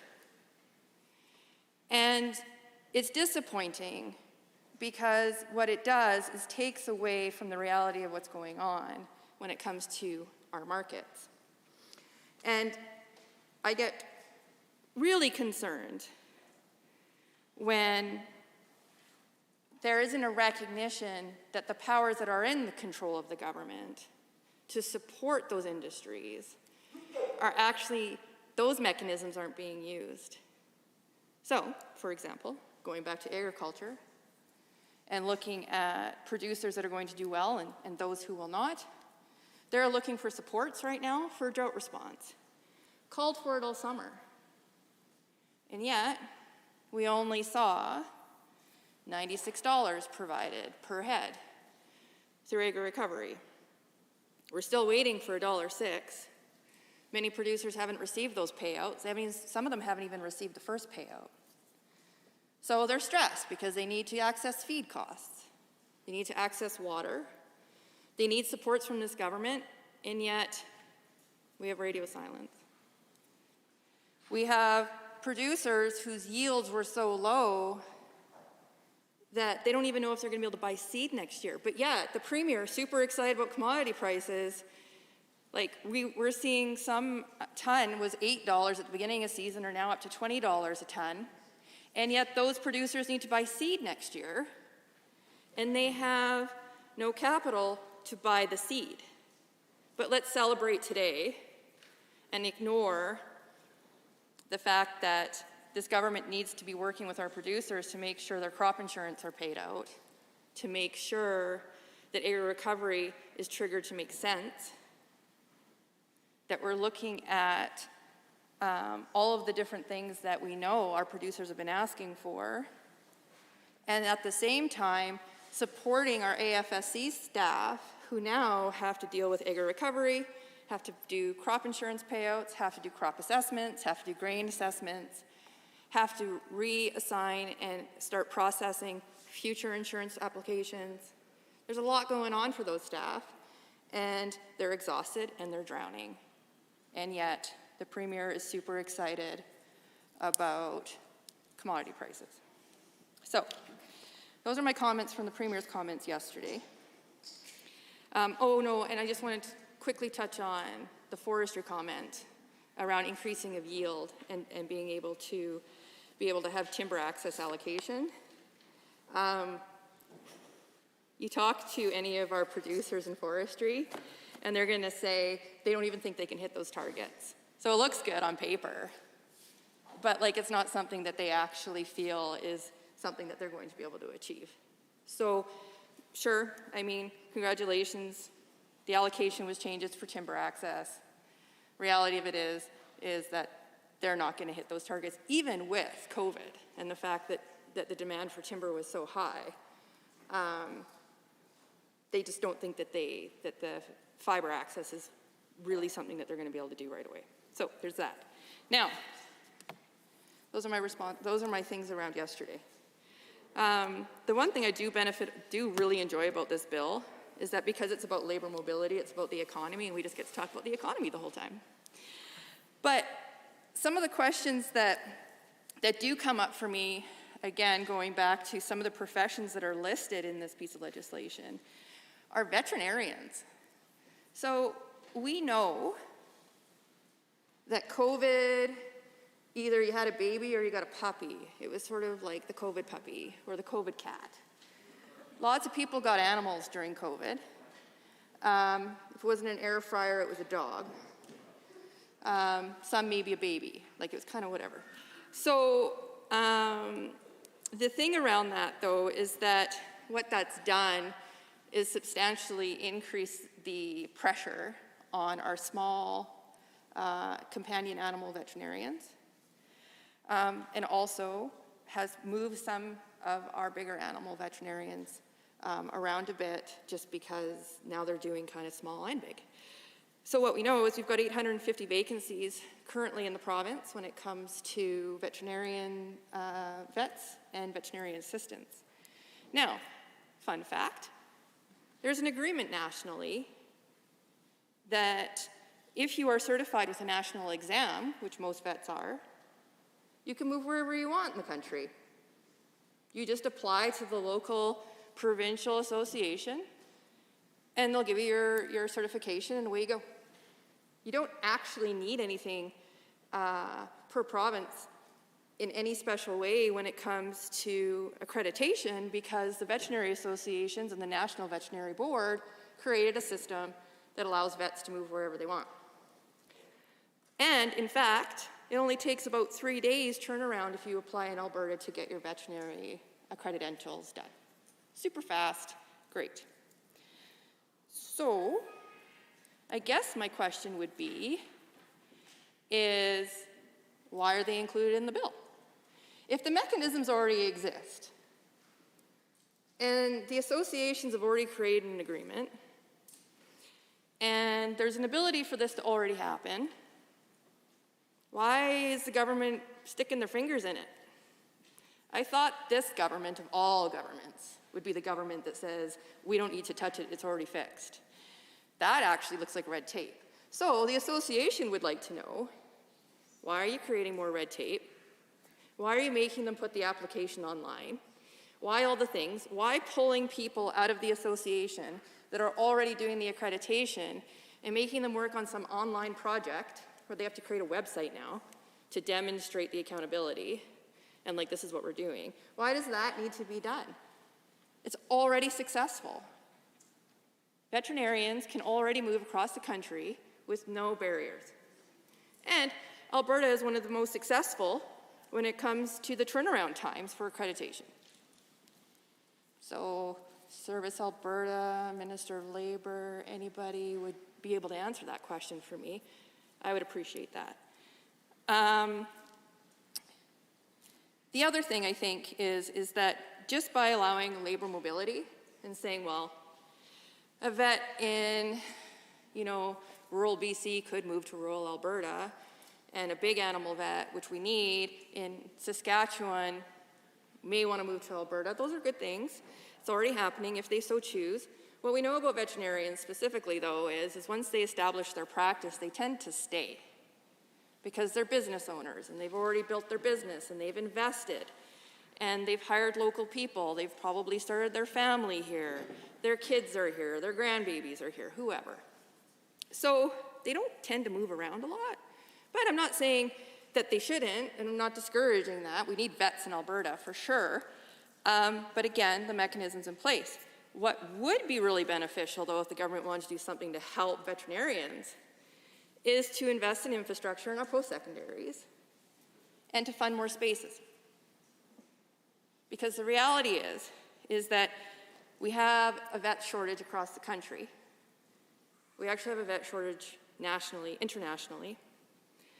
And we also have a discrepancy between companion animal vets, so cats and dogs and fishes and reptiles and other things that maybe people want. I don't know.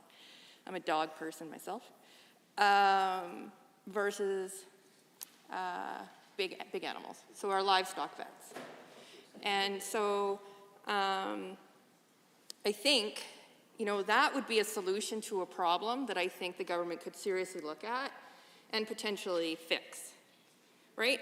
Let's build the infrastructure needed to train vets, because it's a huge infrastructure demand. I mean, you need barns and things for animals, but also create post-secondary spaces. Don't just give funding to post-secondaries and say, we think you should do this. Actually specifically fund certain areas like vets. And what that would do then is it would keep Albertans working in Alberta doing the very thing that this bill is trying to address, which is to keep more veterinarians locally in the province, right? You encourage our rural Albertans. I will give way. Speaker, thank you to the member opposite. I do actually appreciate the arguments brought forward by the member, and it sounds like she's also supporting our Bill 73 Infrastructure Accountability Act to possibly put some of those infrastructure projects on the list in the future. But what I would like to ask her, particularly about veterinarians, I think the points she makes are very thoughtful, but I wonder if the ability to include them rather than exclude them would be the motive to bring that collaboration and bring that expertise which she just espoused to the rest of the group. I know that being a carpenter, I am also a red seal carpenter, so in that trade as a red seal, I also have that ability to move anywhere across Canada that I so choose, because it's already, my credentials are already recognized. However, many in the class, my graduating class, they passed their carpentry but did not pass the red seal. So they obviously need to continue to work on that so that they can transfer those things over. And I would ask the member to speak to that, if possible. Well, thank you, Mr. Speaker, and absolutely I can. I mean, what we know is that there's actually a process already in place by the regulator, the association. So international veterinarians that come here, if they don't have the credentials, they have the ability to get that done. And again, a very short period of time. But I think it's a great question, and something else that I think is important is that we know that there's still regulations that have to be developed about how this is going to roll out. And I would encourage the Minister of Labour, because he also has veterinarians under his purview, to make sure he's sitting down with the association when those regulations are developed, because the devil's really in the details. And if that information is not, or those regulations are not developed in a way that already aligns with what they're doing, then the government is actually undoing really good work. Because again, I think the system that's in place, the agreements across provinces and territories, and even federally, because of course veterinarians specifically are also under the CFIA. So there is a federal component to this as well, where if it's not done right, we actually can start impacting our food safety. Because right now, part of the reason why this agreement is set up the way that it is, and the understanding of mobility is there, is because if the CFIA needs to move a vet from Saskatchewan to go into a meat plant, for example, they can do that right away. And they can address whatever concerns or issues that are coming up. So I think it's important to just look at the regulations. Honourable members, I believe that we are on second reading of Bill 49. I see the Honourable Member for Calgary East has risen. Thank you, Mr. Speaker.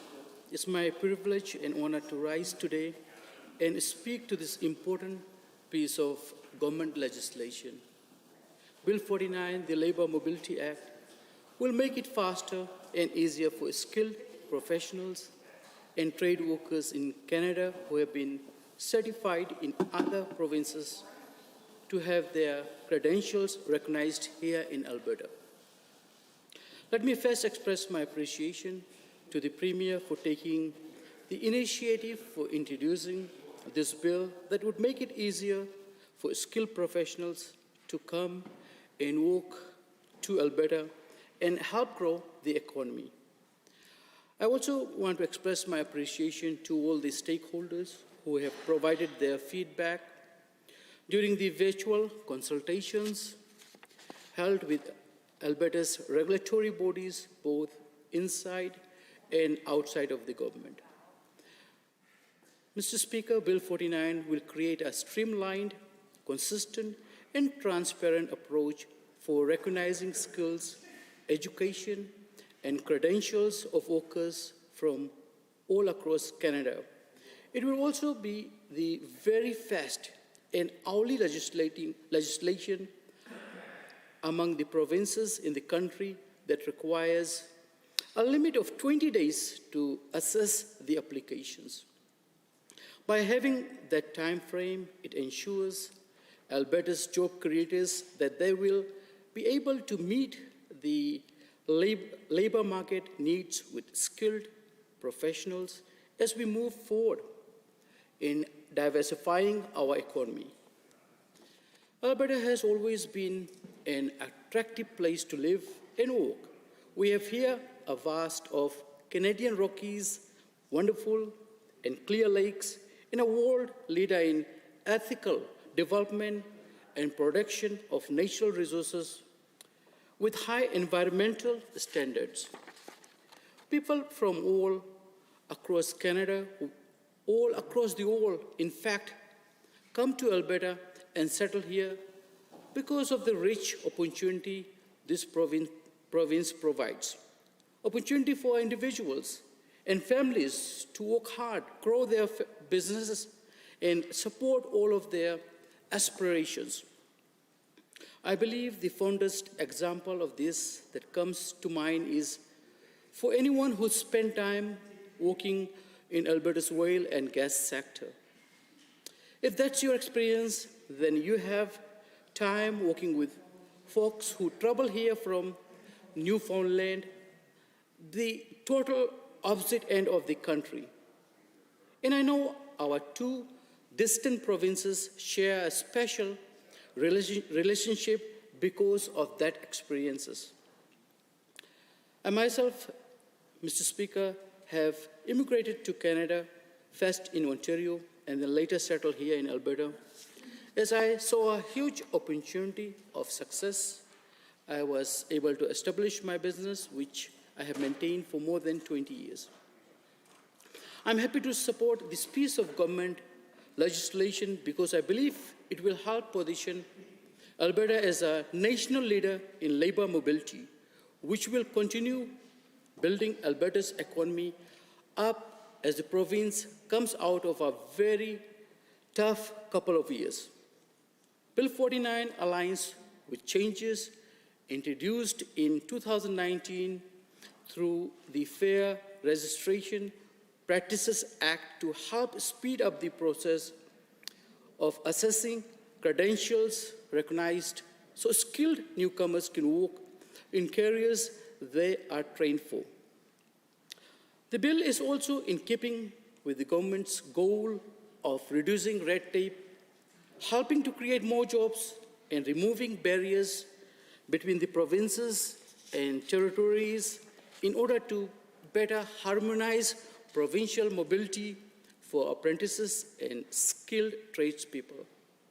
That is what this government committed to, and that's what it's doing, Mr. Speaker. For example, the government introduced the job creation tax cut to help create more jobs by lowering the corporate tax rate and attracting some of the world's biggest investors into Alberta. Also, with the job creating tax cut that the provincial government have made, Alberta became the province with the lowest corporate tax rate in Canada, and Alberta's combined federal, provincial business tax rate is now lower than that of 44 US states. Alberta is now the most tax comparative business jurisdictions and amongst the most attractive investment destinations in North America. I'm happy to report that last month, Alberta added 20,000 new jobs, the province's third consecutive month of significant job growth in a row. This means Alberta gained back all of the jobs lost since the beginning of 2020. The government also introduced the film and television tax credit, which has been a massive success in attracting major film industry projects to this beautiful province. And I look forward to seeing the familiar scenery in some of these upcoming flicks, such as the TV adoption of The Last of Us. The government also introduced the Red Tape Reduction Act to help speed up regulatory approvals, attract investments, remove administrative burdens, and modernize many existing pieces of legislation. To date, these government initiatives have been extremely successful. By now, I'm sure everyone has heard the company Dow Chemical recently announced plans to build the world's first net zero carbon emission ethylene complex right here in Alberta. This will be the largest private sector investment to happen in Alberta in decades, reaching upward of $10 billion. They plan to build a complex which will increase their polyethylene and ethylene production, including a 1.8 million ton per year ethane cracker in Fort Saskatchewan. It is a huge project that will create a long-time demand for our natural gas, thereby maintaining and creating more jobs in the exploration and service sectors. It will also boost our global exports as we diversify our economy. Dow's commitment to net zero emissions will also benefit the environment, something Alberta has always and continues to prioritize. In March this year, Infosys, which is a global leader in the next generation digital services and consulting, announced that it will be bringing 500 jobs over the next 3 years. This expansion by Infosys will enable them to undertake work with clients in Western Canada, Pacific Northwest, and the central United States across various industries, including natural resources, energy, media, retail, and communications. To help continue this positive trend, the government is introducing Bill 49, the Labor Mobility Act. The positive growth I have mentioned means that Alberta has to ensure there are enough skilled workers to supply their growing sectors. The Labor Mobility Act will help provide this for more than 100 regulated occupations in a wide range of sectors. It is just one more growth opportunity for job creators in sectors where there are simply not enough skilled Albertans right now. The bill, Mr. Speaker, will make it easier for workers such as engineers, accountants, architects, dentists, skilled tradespeople, and many, many more to bring their expertise, their work ethic, and their families from every province and territories to Alberta, and they will be able to utilize the credentials regardless of where in the country they earned them. The Labor Mobility Act will do this by including in its provisions the strict timelines for regulatory authorities to make decisions about skilled workers' credentials. Regulators will have 10 business days to acknowledge the receipt of an application from a skilled worker who is already certified elsewhere in Canada and wants to work in Alberta. Those regulatory authorities will then have 20 business days to make a decision about those credentials and another 10 days to let the person know their decision. A suspension on a license to practice in a home province would result in a denial to practice in Alberta. While other Canadian jurisdictions already have some legislation aimed at improving labor mobility, Alberta is once again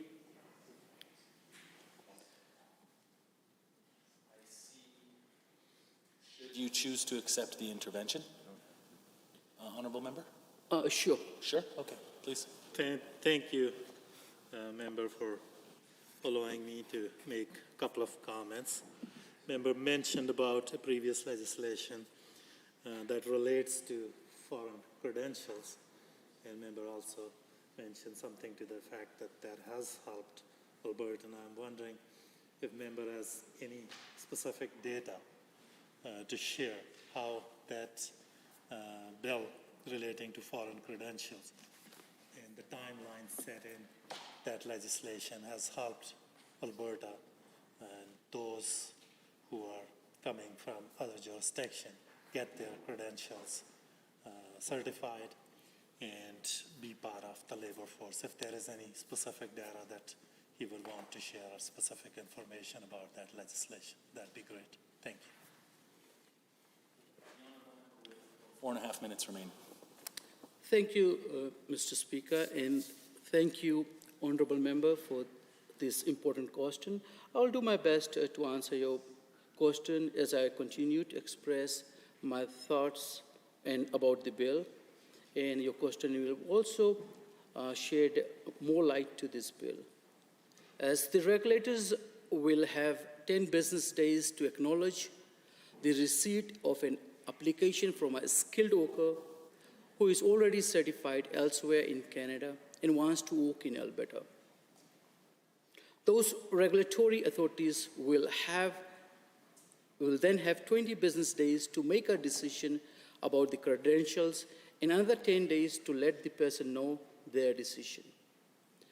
And I mentioned the suspension on a license to practice in the home province would result in the denial to practice in Alberta.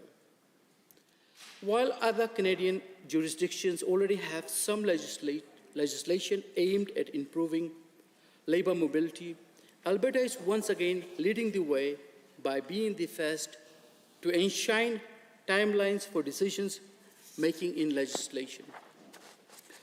Multilaterally and bilaterally, agreements with other provinces and territories will override this legislation to support further actions that reduce labor mobility barriers.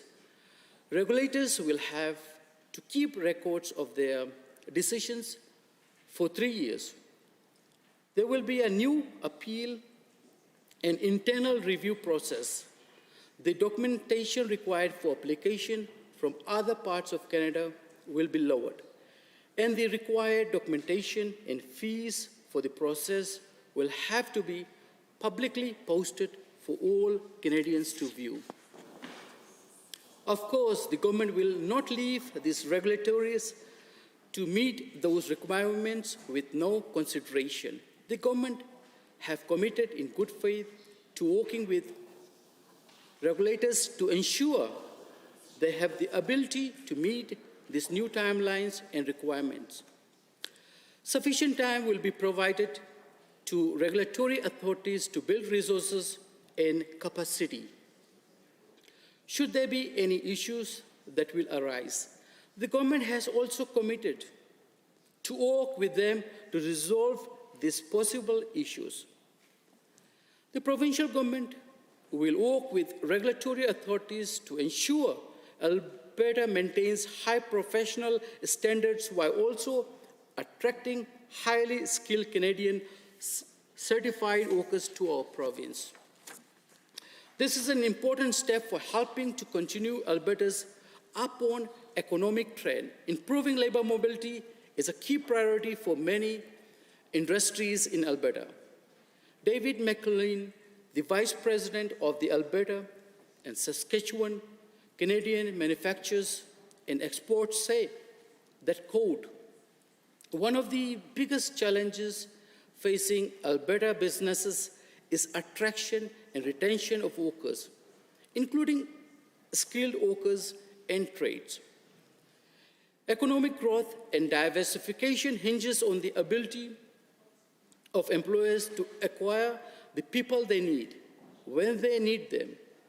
By reducing red tape and adding increased accountability and transparency, the proposed Labor Mobility Act gives a needed boost to businesses struggling to bring essential workers to the province." A recent CD Howe Institute report shows that improving labor mobility could add approximately $2.8 billion per year to Alberta's GDP. And a Conference Board of Canada report estimated that Canada's economy could expand by up to $17 billion if we were to improve the country's learning recognition system. Thank you, Mr. Speaker. Thank you, Honourable Member. Are there any members wishing to join debate? I see the Honourable Member for Edmonton Meadows has risen. Thank you, Mr. Speaker. Once again, it's my pleasure and honor to rise in the House and speak to the Bill 49, Labour Mobility Act, on behalf of my constituents. As this bill intends to standardize, streamline processes to recognize credentials and trainings from other jurisdictions in Canada, So in one way, this is a welcoming step that looking the basic spirit of this bill, we really support the idea.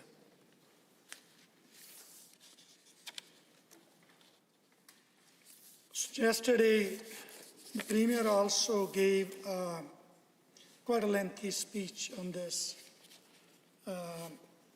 Mobility Act, this piece of legislation, adding his comments and citing the debate around the argument how this bill is going to contribute to the economy of our province. So by listening those comments, I was thinking about the same kind of narrative back closely about 9-10 years back, while the Premier, as a federal minister, was championing the similar policies as a Minister of Immigration that came into force with numerous and heavy changes. And looking at those changes after 10 years, we can see how they have positively or negatively contributed to our country, contributed to the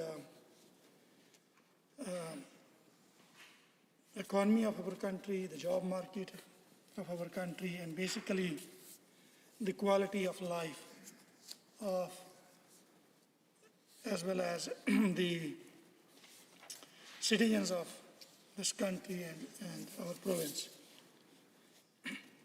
Those policies, the Premier claimed to be, champions, changing from basically fundamentally based on the humanitarian compassionate grounds from family class to spousal class to number of those issues to basically moving towards more temporary basis with less liabilities, providing more opportunities to temporary foreign workers.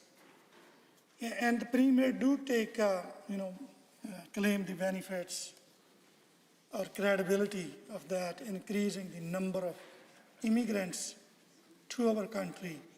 And in that, context, he deserved it. So how this is serving after 10 years, when we see how these policies have impacted the humanitarian compassionate ground at first place. I see how the families are struggling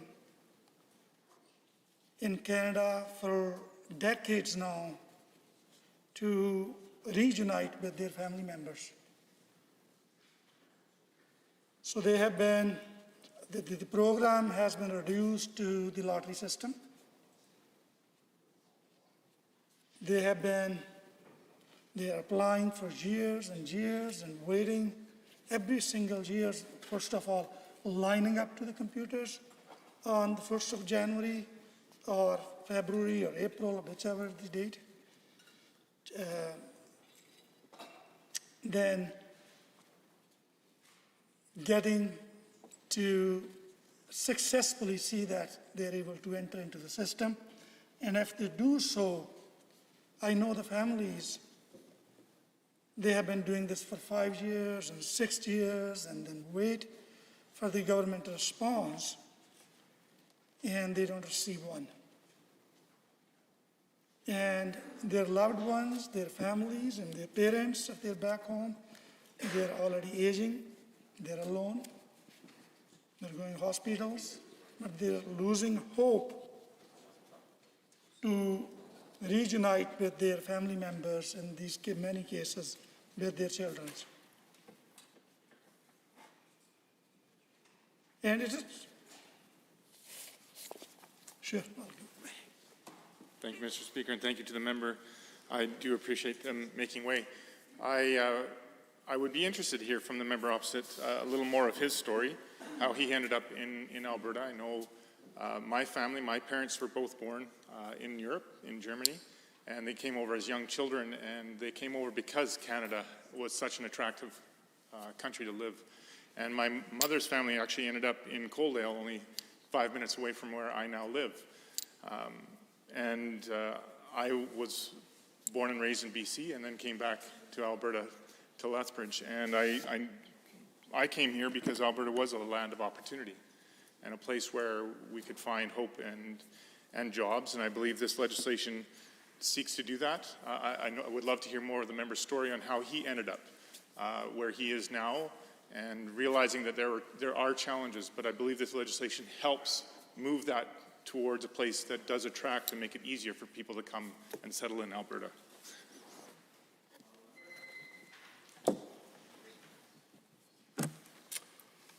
Thank you kindly for the member from the Lethbridge East, I believe.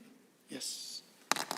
For, adding your comments and giving me the opportunity to expand my experience. Yes, that's where I started from. I came to Canada about 28, 29 years ago through the family class. That's what I was saying.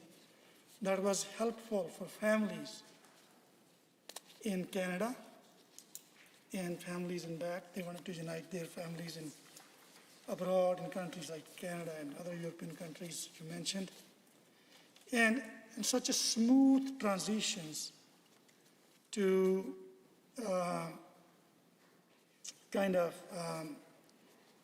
become part of this Canadian society in many different ways. Your family circumstances, your family values, and the kind of the support you get as soon as you land here in this country. That helped many different ways to make a smooth transitions to become important part of the society and learn about the society, and then be able to update your education, apply for jobs, and contribute to our economy. So that was the very aspect. I didn't really want to spend a lot of time elaborating what that humanitarian, compassionate, ground-based, focused policies were in helping people. I actually referenced to in starting my speech that was compromised by all those moves that happened in the federal. So not only that, the temporary immigration programs and the number of students moving, international students to Canada, eventually led to the idea and narrative that the government become less and less responsible in terms of spending, or I will say investing, into the post-secondary educations. In last 10 years, the dependency of the post-secondary institutions on international students have actually moved exponentially, as well as the data suggest 1/3 of the post-secondary institutions' funding is coming from international students now. So not only that, those students are the immigrants having the post-secondary education diplomas, and I can show you in my riding, if somebody wanted to even join me, I can have a tour, that's struggling to find the low paid wages jobs.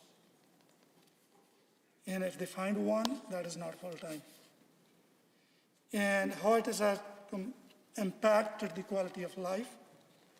We can see in Toronto, we can see in Alberta, we can see in Meadows, we can see in many other parts of this province, in Calgary and other places, they're living together as many as 5, 10, 20 people banding together to struggle to afford the livelihood to, I will not even say to pursue the career, they were just trying to hold to survive through the situation.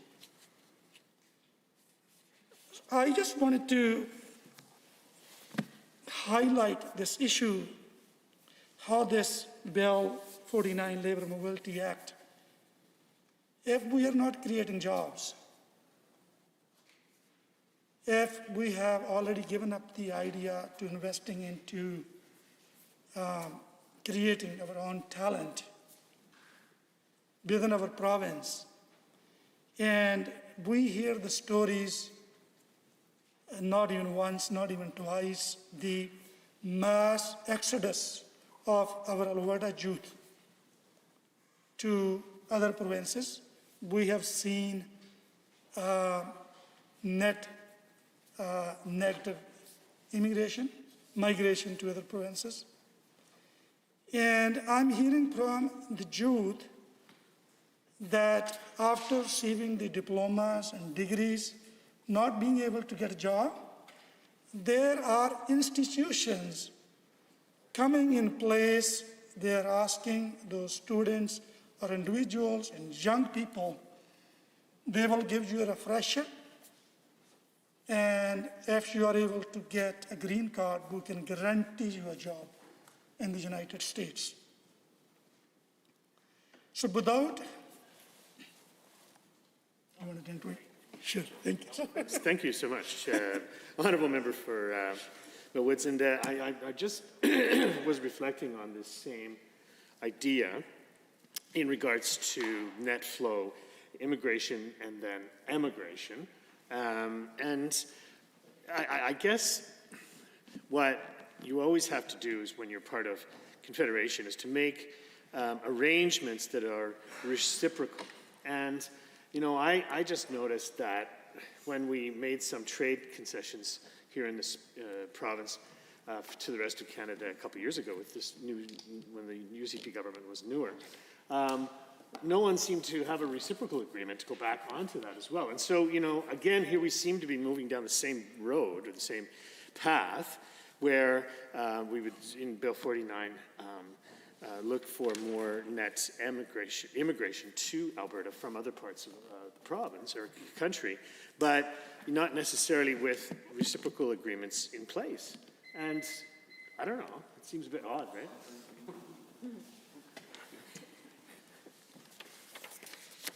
So, thank you, member from Edmonton Northwest, I believe. Asking for the question, that is very important. And it's very much related to the topic that the concern I was sharing in my speech. So, the failing of the government to achieve the reciprocal agreement with other provinces is quite concerning. I think the government or the government member or the private members from the government side, I would be happy to hear from them if they would like to discuss some information on this, what were the efforts and where you are on those efforts and why they were not included in this Bill 49. As I have discussed, the concerns from those young adults that they're not able to find a job in Alberta.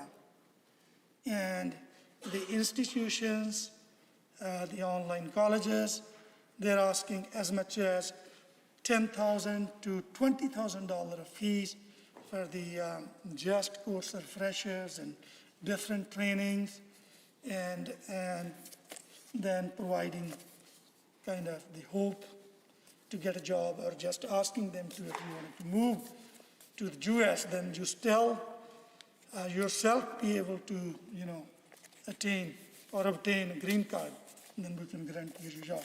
So, as well as this is important to streamline and standardize the process to speed up the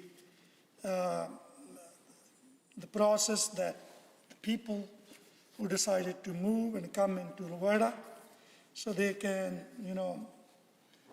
as fast as they can, be able to contribute and participate in our job market and contribute to our economy. But as I was saying, listening to or reading all those reports in some of the credible media outlets that the mass exodus of Jews, specifically from the city like Calgary, and it's not only a narrative, it is also the Premier has out loudly said and made statements during the election, after the elections, about the empty Calgary downtown. So 2.5 years into the government, we could not put enough efforts to fill those downtown buildings. And similarly, not seem to have effectively created programs for all those youngsters they wanted to move here in Alberta. As much as I remember that the number of those categories in the federal ANP program has been still actually stopped in Alberta. They are not open. So how we're trying to strike a balance between this? Is this just a bill for the sake of grandstanding? A number of those issues around even this particular bill, some of the high demand sectors in Alberta that are not really actually discussed. I'm trying to look into one of those, like construction. Oh, sure, give it away to the member. Thank you, Member. I appreciate the comments that you're making on this bill. I was just curious to hear your thoughts. We're talking about labor mobility, but again, if part of the intention through this bill is to attract and make it easier for labor to come to Alberta, what are your thoughts on how the government's policies have impacted our post-secondaries, our healthcare system, our quality of life here in Alberta, and will their policy decisions, how do you feel that they will impact the professions listed here that will be fast-tracked for being recognized? And, how do the whole group of their policies impact decisions on whether or not families will stay in Alberta or families will move to Alberta? And so curious to hear your thoughts on that. Thank you, Member from Edmonton Beverly. Yes, the quality of life is one of the key factors. As an immigrant, I can definitely stress on this. So when the first you make up your mind or make a decision to leave that very place where you was born, where your loved ones, relatives and friends, and all those things belong, and you decide to, very first time you decide to leave, the key factor, the future of your life, the security and safety of the individual and the safety and security of a society at large. So those are the major component of your decision making, and that is what we haven't seen in this 2.5 years, the government's, the direction they have taken in. It's all missing. Thank you. I see the honourable member for Lethbridge East is rising. I hope that the Assembly will bear provide me just a small, tiny little indulgence. Just a few minutes ago, I was doing an interview with the School at the Ledge. It's a program that we offer here through Legislative Assembly, and I was interviewed by some wonderful grade 6 students from Kitscoty, and I know that they turned in to watch the proceedings immediately following the interview, so I thought I would just briefly say thanks so much for tuning in. Jackson, Alyssa, Eddie, Nash, Taryn. I hope that the members will provide them the traditional warm welcome of the Assembly. The Honourable Member for Lethbridge East. Thank you, Mr. Speaker, and I hope they stay tuned to this riveting debate. I am honored to rise today and speak to Bill 49, the Labour Mobility Act, a bill I believe is the best response to adapt to the challenging economic times we find ourselves in today. As we are seeing some very positive signs of economic recovery through investment dollars pouring back into Alberta, we also need to make sure that we have enough skilled workers to keep that moving forward and making the most of these precious investments. Over the past month, our government has met with nearly 20 major industrial associations and hundreds of Alberta's largest employers. The hard truth that they all reported is that the single greatest challenge that they now face is a shortage of workers. One thing I'm happy about this bill is the fact that it cuts the blame game off when we see it happening practically globally. You can blame who you want, you can blame whatever program you want, you can blame COVID if you'd like to. But at the end of the day, we need to find a solution to a critical problem that is at hand. And that is that this bill will help advance, and that's a labor shortage. Because a labor shortage of any kind would slow the economic momentum that we have begun to see building back here in Alberta, and that is something that we simply must avoid. If passed, the Labour Mobility Act will help ensure Alberta's economy remains competitive on a global stage. It will increase the speed and efficiency of skilled professionals and trade workers certified in other provinces to have their credentials recognized here in Alberta, attracting the necessary skills and the talent for businesses and communities to grow and succeed.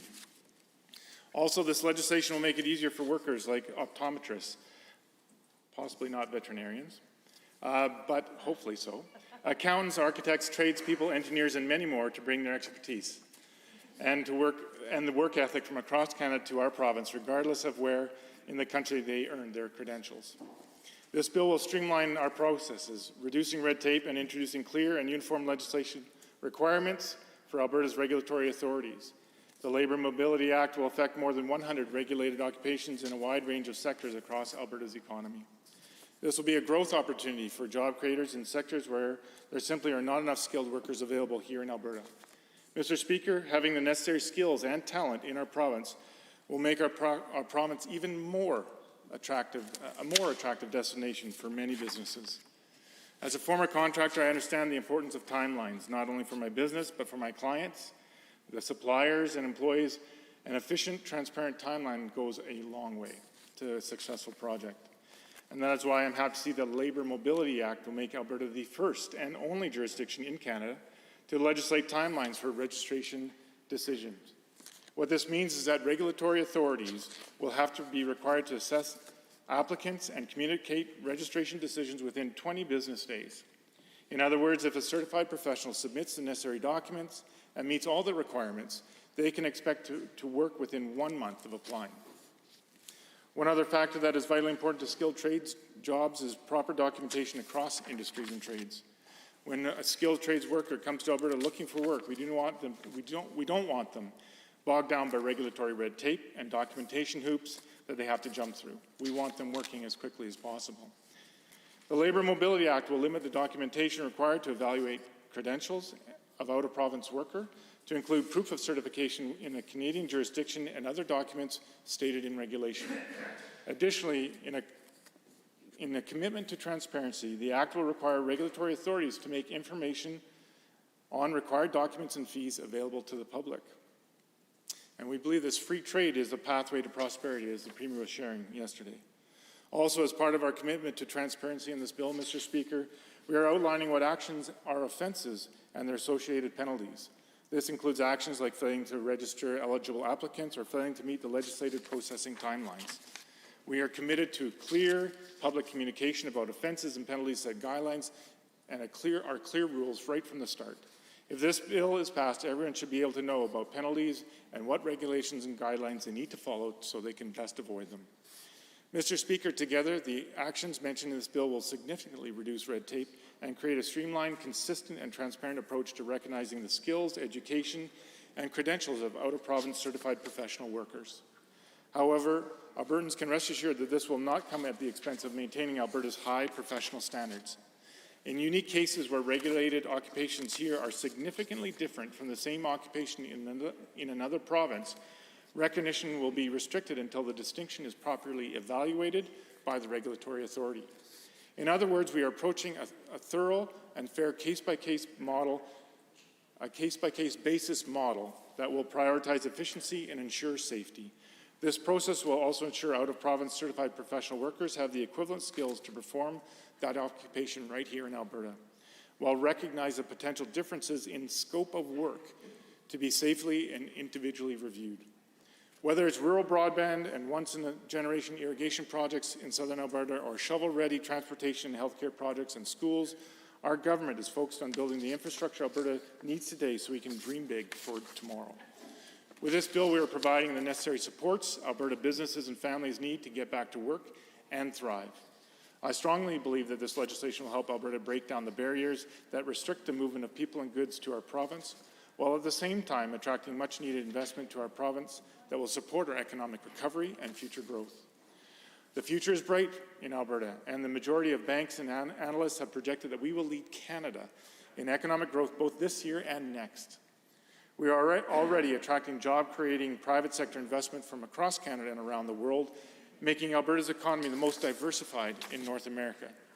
As I said before, Mr. Speaker, we are building for Alberta future needs today so that we can big dream for a better future tomorrow. It is time, once again, for Alberta to lead in Canada and across the globe as a haven for job creation, innovation, safe and strong business practices, and as the heartbeat of economic prosperity right here in Canada. Thank you, Mr. Speaker. Honourable members, are there others? The Honourable Member for Edmonton Castle Downs has risen. Thank you, Mr. Speaker. It's my pleasure to rise this morning to speak to Bill 49, the Labour Mobility Act.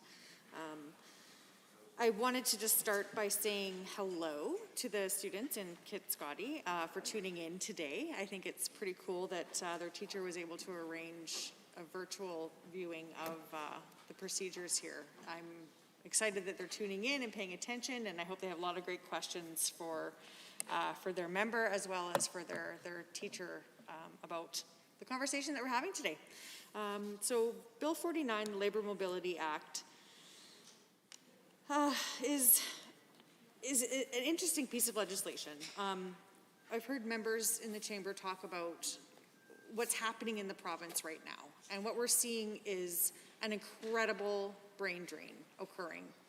And I can appreciate that government wants to try and improve access to employment and ease of transition into the province. I just think that there's so much more that's happening. I mean, specifically in arts and entertainment and businesses, over the last 20 months, 10% has been lost out of the province, and that is well below the national average. We are seeing a mass exodus of incredible talent leaving this province. There's an attempt with this piece of legislation to draw people to come to the province. I just worry that this government is missing the bigger picture. When we look at what's causing people to flee the province, perhaps we should be focusing on that.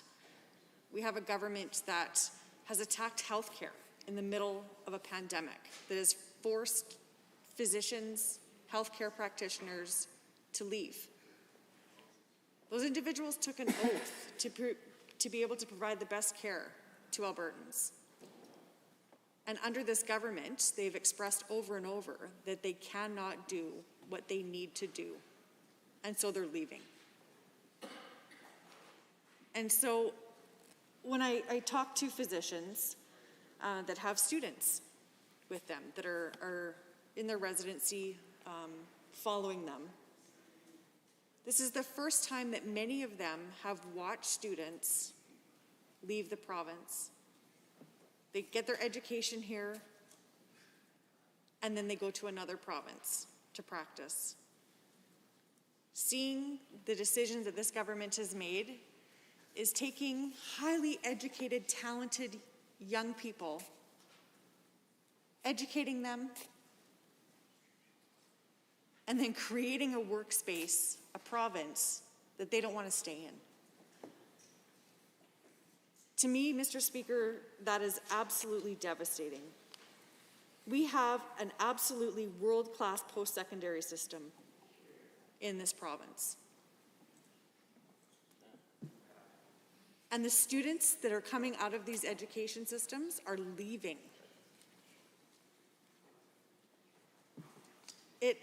To me, Mr. Speaker, it's a bigger problem than what this piece of legislation is actually going to address. The Labor Mobility Act, they're saying, is going to draw people to come to the province because of this reduction in red tape, if you will. Being able to have an ease of transition with their education, with their skilled profession. But what about those that are leaving the province that we already have here?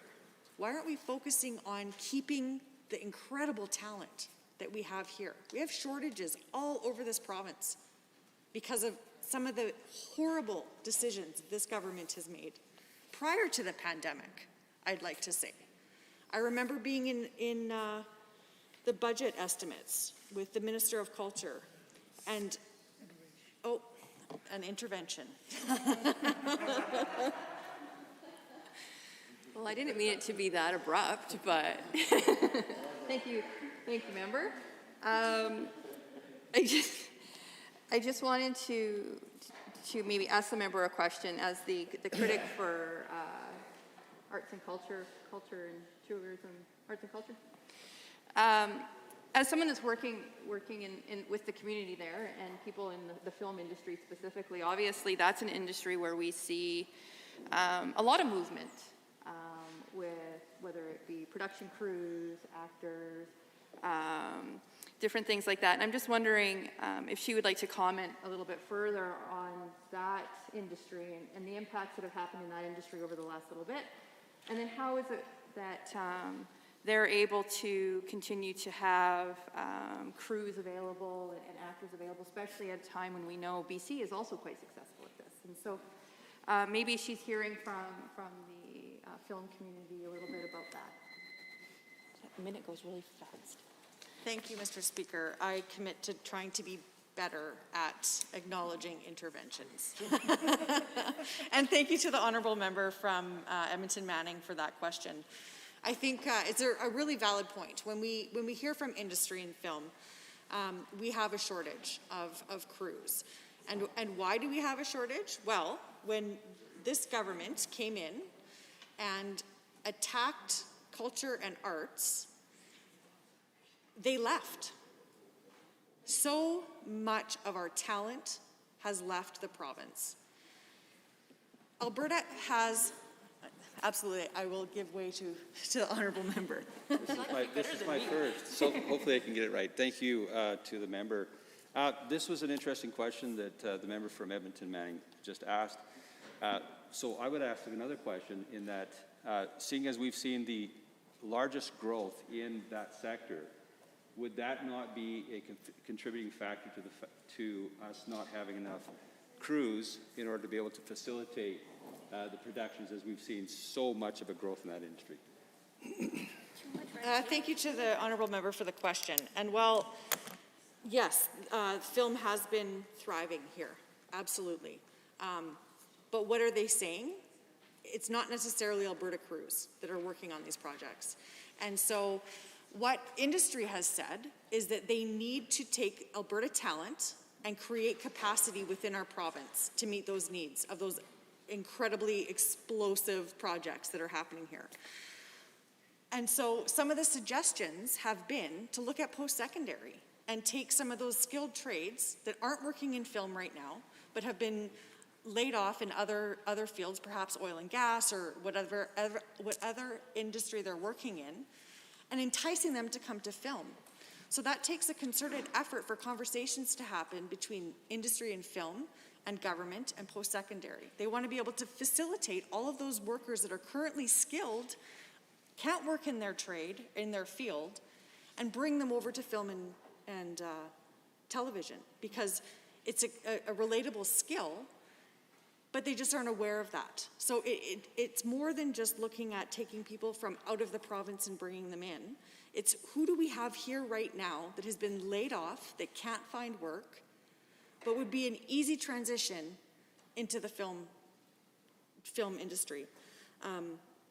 There's so many calls out right now to help support film, but they're not employing Albertans. It's bringing film crews in from out of province. There isn't a requirement for a certain amount of capacity to be Alberta film crews.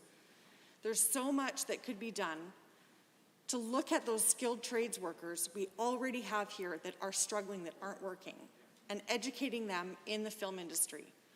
But that takes collaboration, and that takes initiative from government to start having those conversations and start looking at ways that we can take a worker who has worked up in the oil field, perhaps driven big trucks, heavy mechanics, those kind of things, carpenters, and bring them into the film industry. It's essentially the same type of work, but there's a little bit of nuance in what they need to actually be productive and skilled in the film industry. So there are programs that exist, but it's not enough. They don't have capacity right now to take all of those skilled trades and bring them into film to get them ready to go and walk onto a set.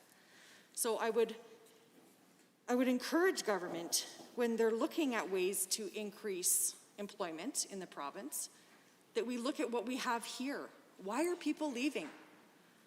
Why are people still unemployed and can't access a similar job to the skills that they already have?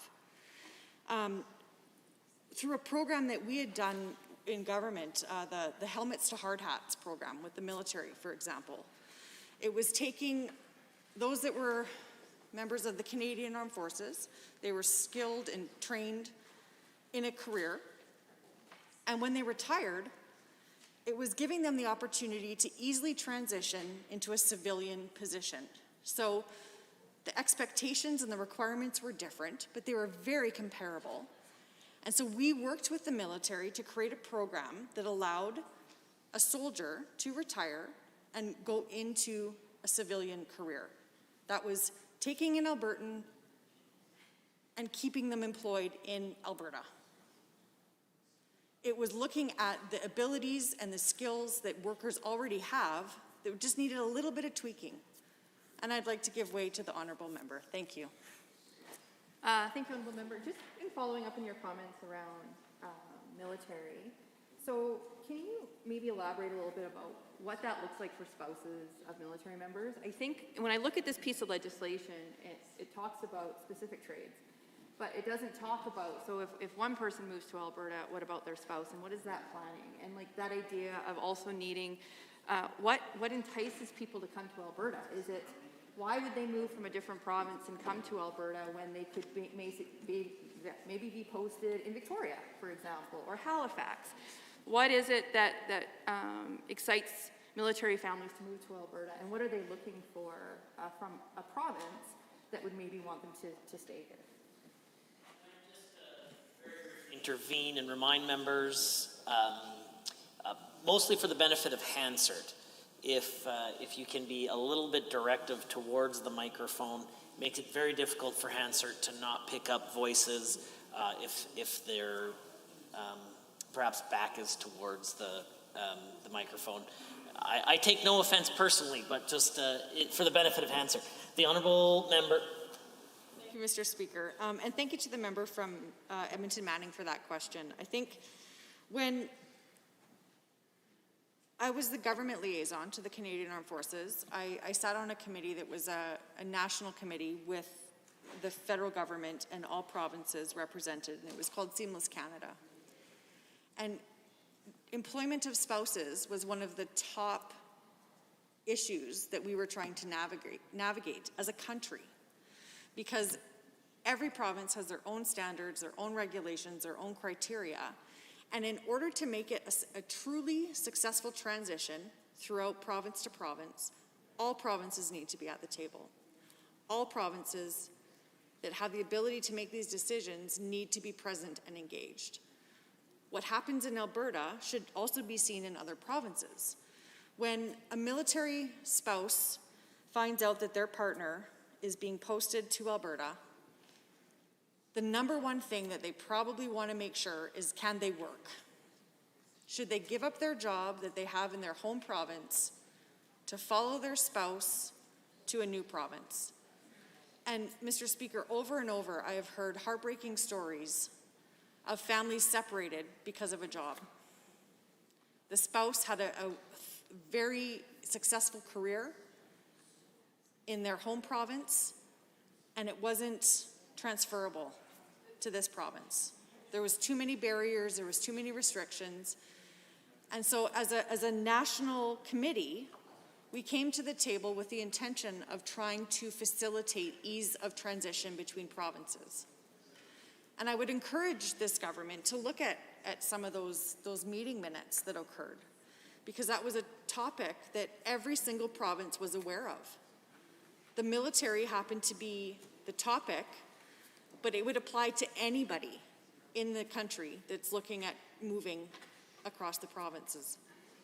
And so the other things that entice people to come to Alberta is what their family life is going to be. So if you have one spouse that can come and get a job, they need to be able to convince their kids and their loved ones that moving to Alberta is the right decision for everybody.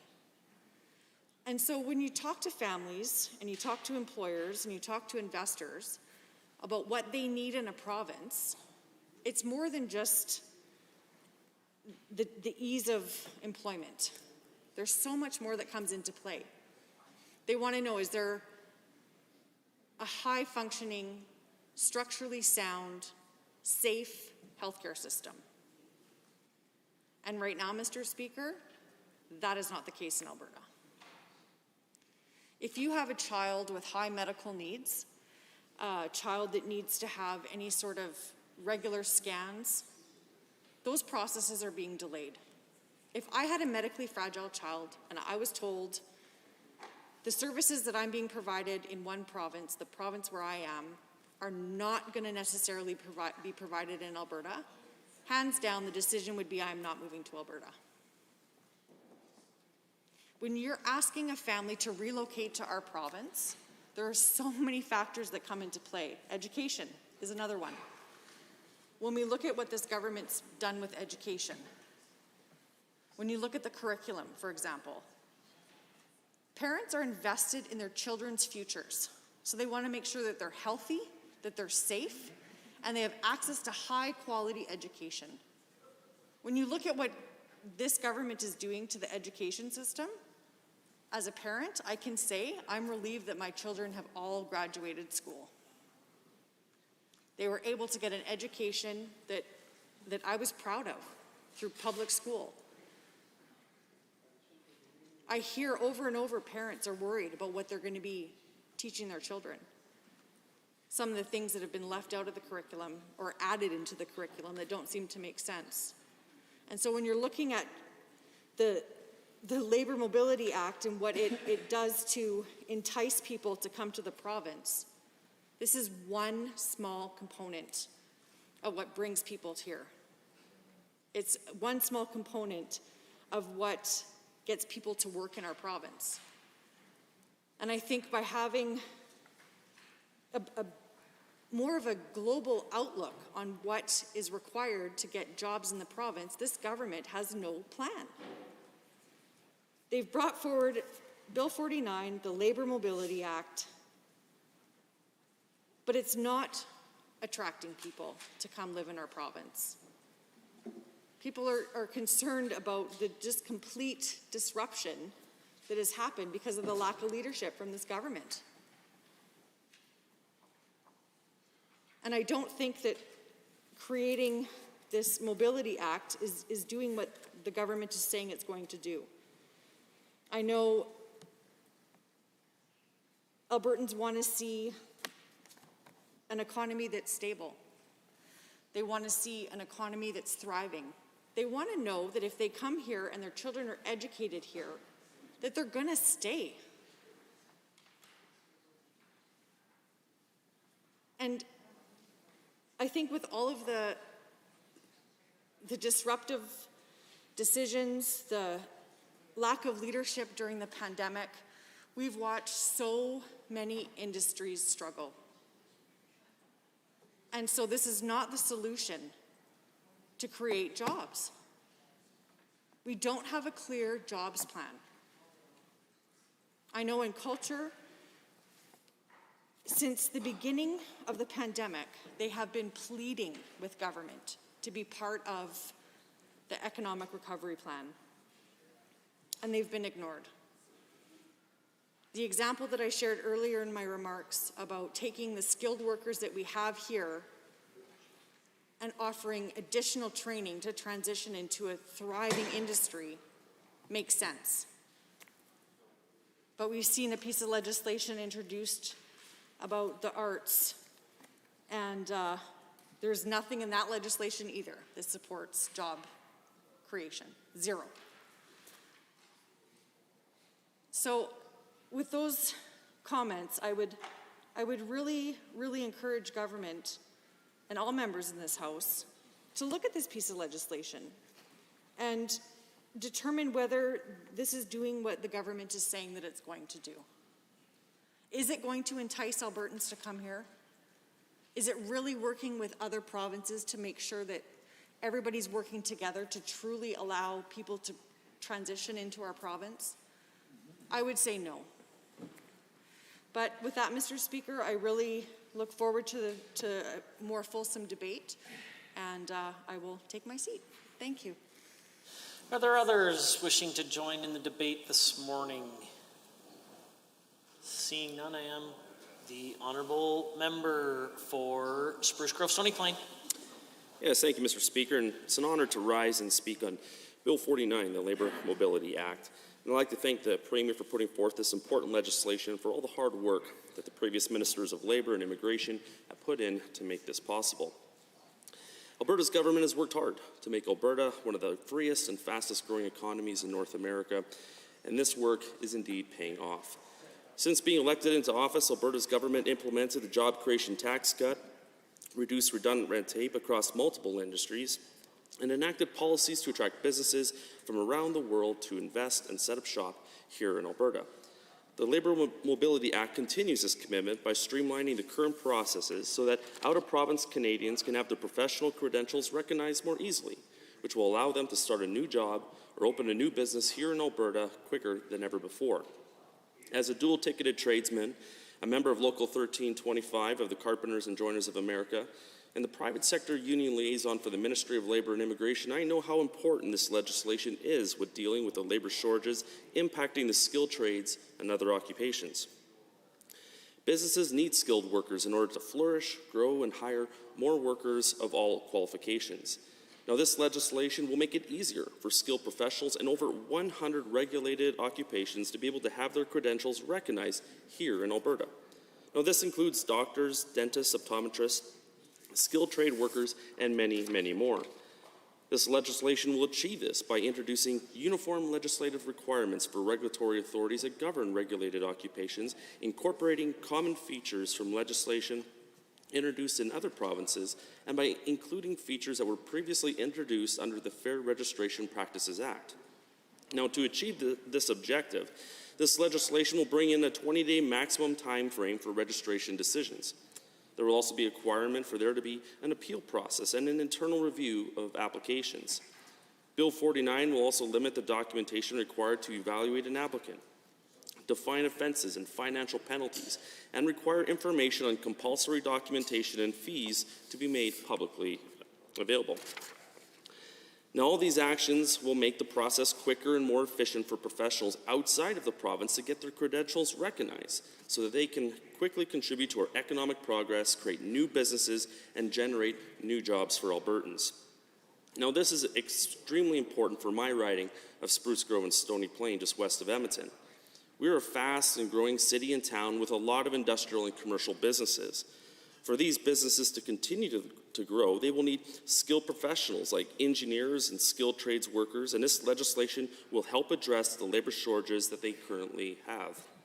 I know from talking with the Parkland Regional Chamber of Commerce and multiple businesses in my business visits around the constituency that this is a key concern for many businesses and business owners in my area.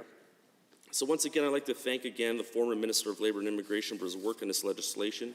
And this legislation is sorely needed, and I encourage everyone in the House today to vote in support of the Labor Mobility Act. Thank you. Are there others? Seeing the Honourable Member for Calgary McCall has risen. Thank you, Mr. Speaker. And I rise to speak to Bill 49. Yesterday in the House, Premier spoke at length about this bill, that how this bill will help Alberta attract skilled labor. It will help Alberta with its economy and all those positive things. I think any attempt, any action that helps Alberta attract skilled labor, helps Alberta attracts skilled trade people, and help makes Alberta's economy better, we are certainly supportive, but there are certain questions that we have and we expect that government can help us understand how in practice all the changes proposed in this bill will be operationalized. Also, I think that in order to attract and retain skilled professionals, tradespeople in Alberta, there are many other things as well that government needs to look into. For instance, ever since the government took over in 2019, they have been fighting with the health professionals. They have been fighting with the doctors. They have been fighting with the nurses and frontline staff. And there have been reports upon reports of professionals, health professionals, doctors, nurses, leaving this province. And they've been overworked and exhausted. So I think in order to attract and retain professionals in Alberta, among other things, government also need to look at how they're treating the professionals who are currently in Alberta. Second thing is, when people decide to move to Alberta, they will look at. For instance, when I was moving to Alberta, certainly the boom in economy in oil and gas sector was one thing, but at the same time, opportunities for education, post-secondary education, that was also a key consideration. And when I came here, certainly I pursued that route, went back to school, upgraded and got the education that I thought will help me better settle here. And I think those opportunities are important to attract and retain. Pursuant to Standing Order 4.2.1, the House stands adjourned until 1:30 p.m.